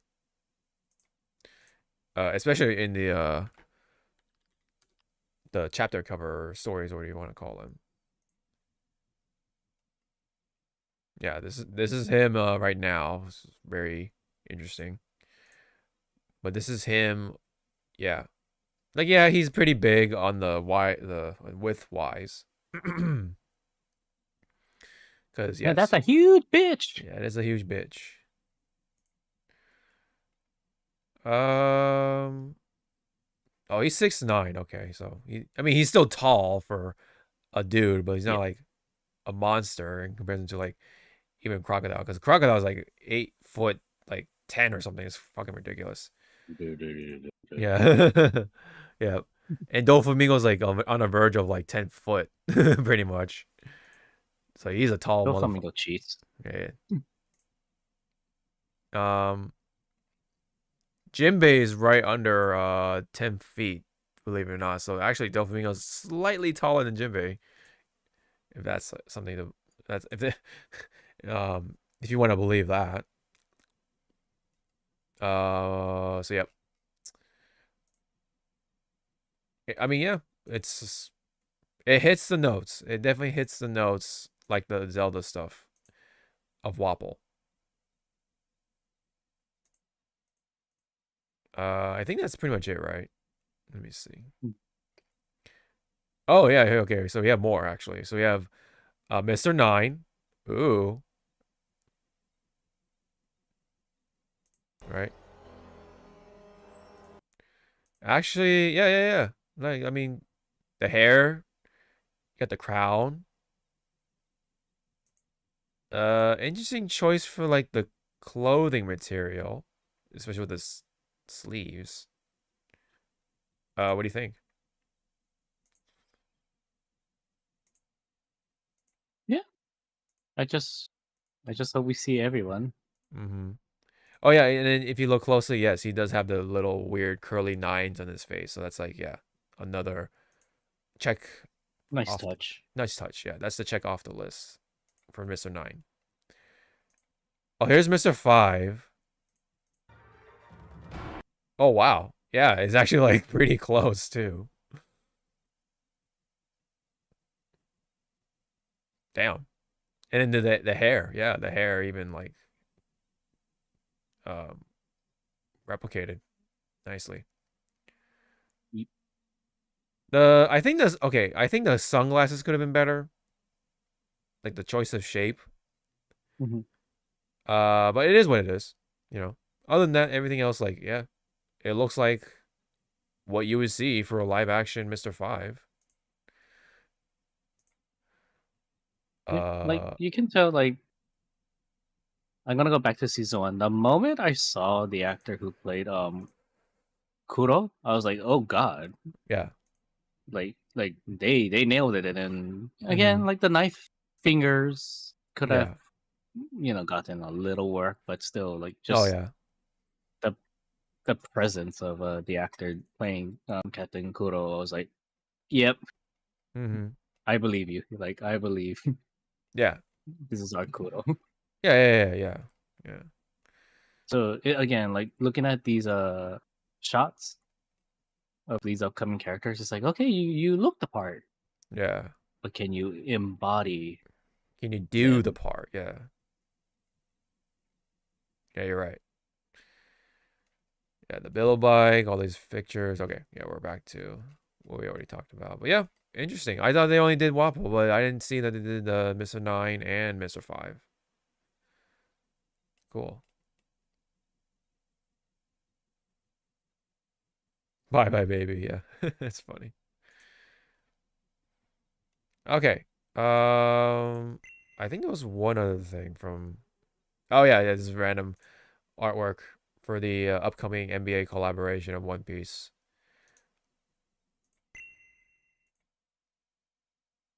So boom, look at that. We got NL. He's back. He's yeah.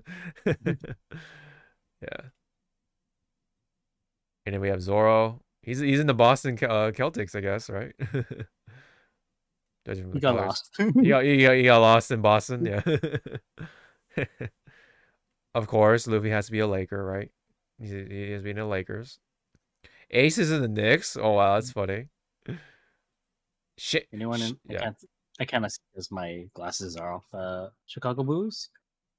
Chicago Bulls. That actually is Shanks. He actually. So he's not doing nothing. He's doing what? So he's not doing nothing. Oh yeah, yeah. I wonder. I don't know how the Bulls are nowadays, but yeah. I mean, Shanks would be someone who would fit into the Bulls. Chicago Bulls. For sure. Yep. Oh yeah, you have Law right here. Yep. And then Yamato. Yep. It's just pretty cool. And I think this is supposed to be like a artwork for an upcoming pop-up shop in Japan, because they love to do those pop-up shops. So I'm pretty sure they'll have like shirts and posters and little like trinkets and whatever. Yeah. Starting from December 2025. Yeah. I don't know exactly where this is going to take place. Oh, so I guess they'll actually have like a dedicated like special edition figure for this collaboration. I'm guessing that it's gonna be Luffy in his like year whatever, like year 5, with this probably this exact pose or something, maybe. Could be wrong. But yeah, looks kind of cool. Yeah. Yeah. All right. Okay, we're getting close. There is a bit of a tease, I guess, in a way. Apparently, according to Culture Crave from Entertainment Weekly, right? Or taking from or referencing from Entertainment Weekly. Oops, excuse me. My Hero Academia creator Kohei Horikoshi is heavily involved with Netflix's live action movie. Shoot me. Yep, there's gonna be a live action movie of My Hero Academia. Why? Yep. Gives feedback on every outline and scene.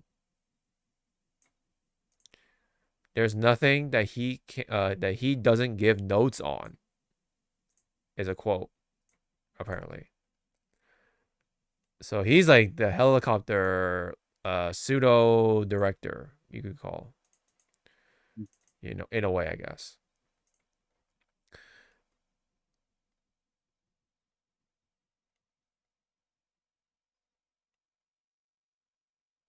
Oh, there's like a TikTok video of someone making this animation. Okay.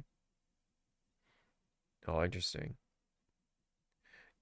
Oh yeah, they've done it. Okay, so yeah, they've already done this part for Hero Academia. When yeah, you know, Deku goes rogue or whatever. He has his little like, I don't want to call it emo phase, but you know what I mean. He goes to that phase of him being like, oh, you know, a villain for a moment. You know. Yeah, that kind of happens. Anyway, yep, that's pretty much on that. And then there's a quote for regarding to Toy Story 5, and that's from the director Andrew Stanton, as he defends the 5th movie, saying, "So 3 was the end of the Andy years. Nobody's being robbed of their trilogy. They can have that and never watch another if you don't want to. But I've always yeah. But I've always loved how this world allows us to embrace time and change. There's no promise that it stays in amber," as he told Empire magazine. The filmmaker says that the 5th movie is about the realization of an existential problem, that nobody's really playing with toys anymore. Technology has changed everybody's lives, but we're asked what that means for us and to our kids. We can't just get away with making tech the villain. How do you feel about this particular part, though, of the quote?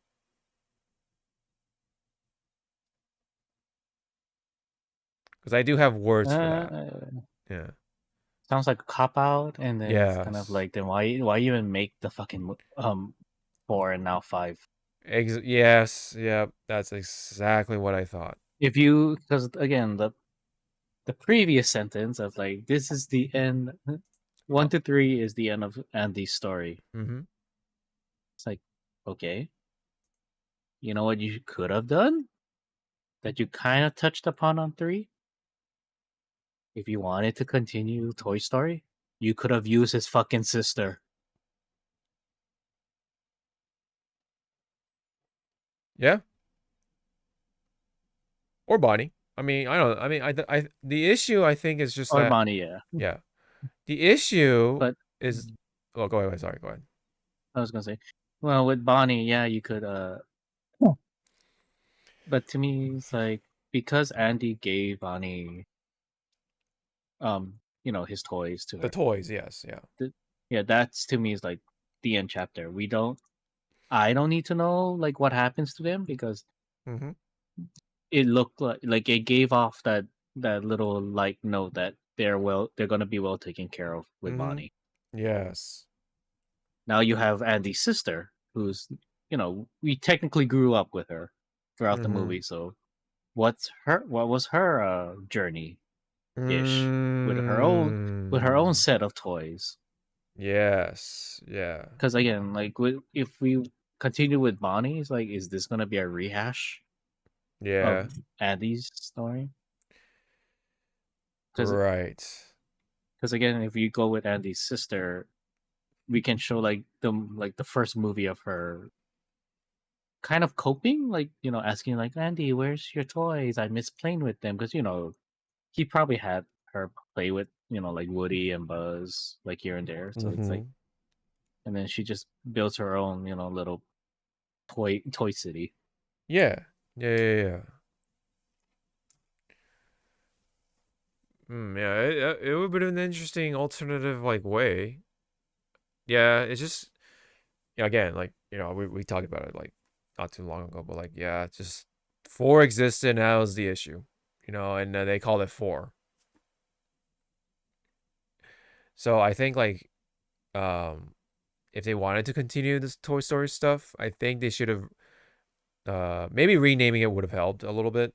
Maybe not completely, but it would have helped to kind of like extinguish the flame a little bit by calling it like, oh, it's the Bonnie saga now, or the Bonnie story, or whatever you want to call it, the Bonnie episodes. How they want to approach it. Yeah, like if you're gonna put it like that, like all the Andy years are over, then why not call the rest of the movies then the Bonnie trilogy or whatever then? Why slap a 4 on it then? I don't know.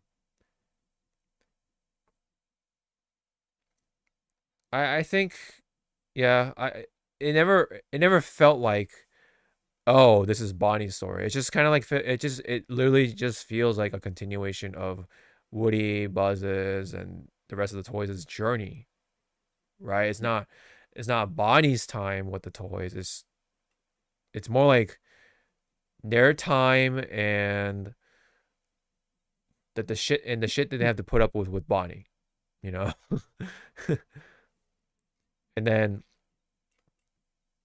yeah. The real reason they didn't stop at 3, I like money. Pretty much. Yeah. But okay, and then someone said it kind of respectively for 4. It says 4 was a fantastic standalone movie, but it spit in the face of the lessons and general teachings and themes of the previous movies. In a sense, I'm really glad they are making a 5th movie and are being forced to undo those things, such as letting Moody off, leaving his friends. Yes.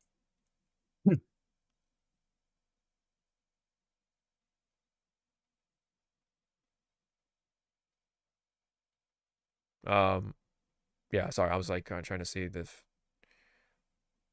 Yeah, see, another person, same thing.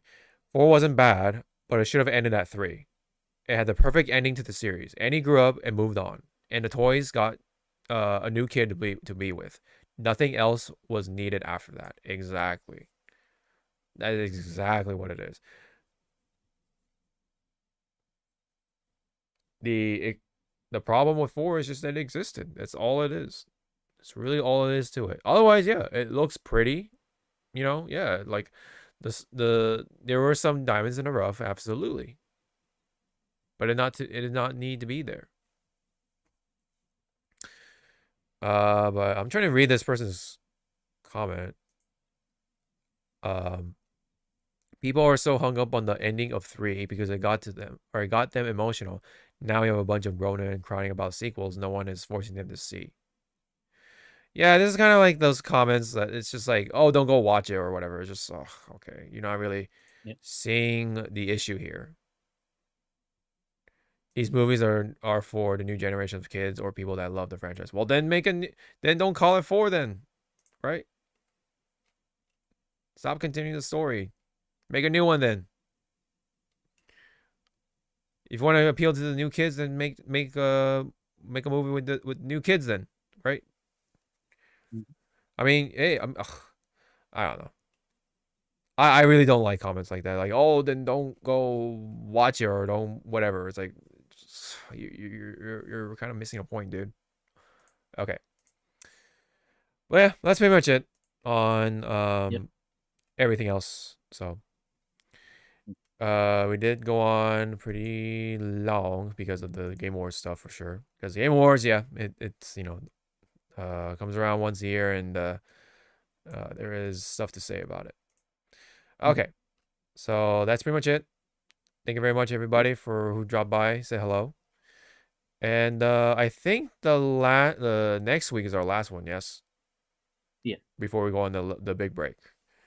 Yes. Yeah, that would be the 29th. So that should not be an issue for us. We should be able to do one last hurrah, right? Because technically, yes, this would be our last one for the year then. Technically.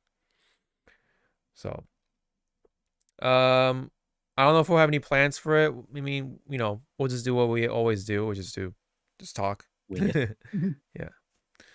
Yep. Alrighty. Well, if you don't have any last thoughts, then we can go on and skedaddle. So, thank you very much. We will be back for next week. Yep. And we will see you all in the next one. Bye-bye. Dropping $20 in Zenless. God fucking damn it, man. Hey.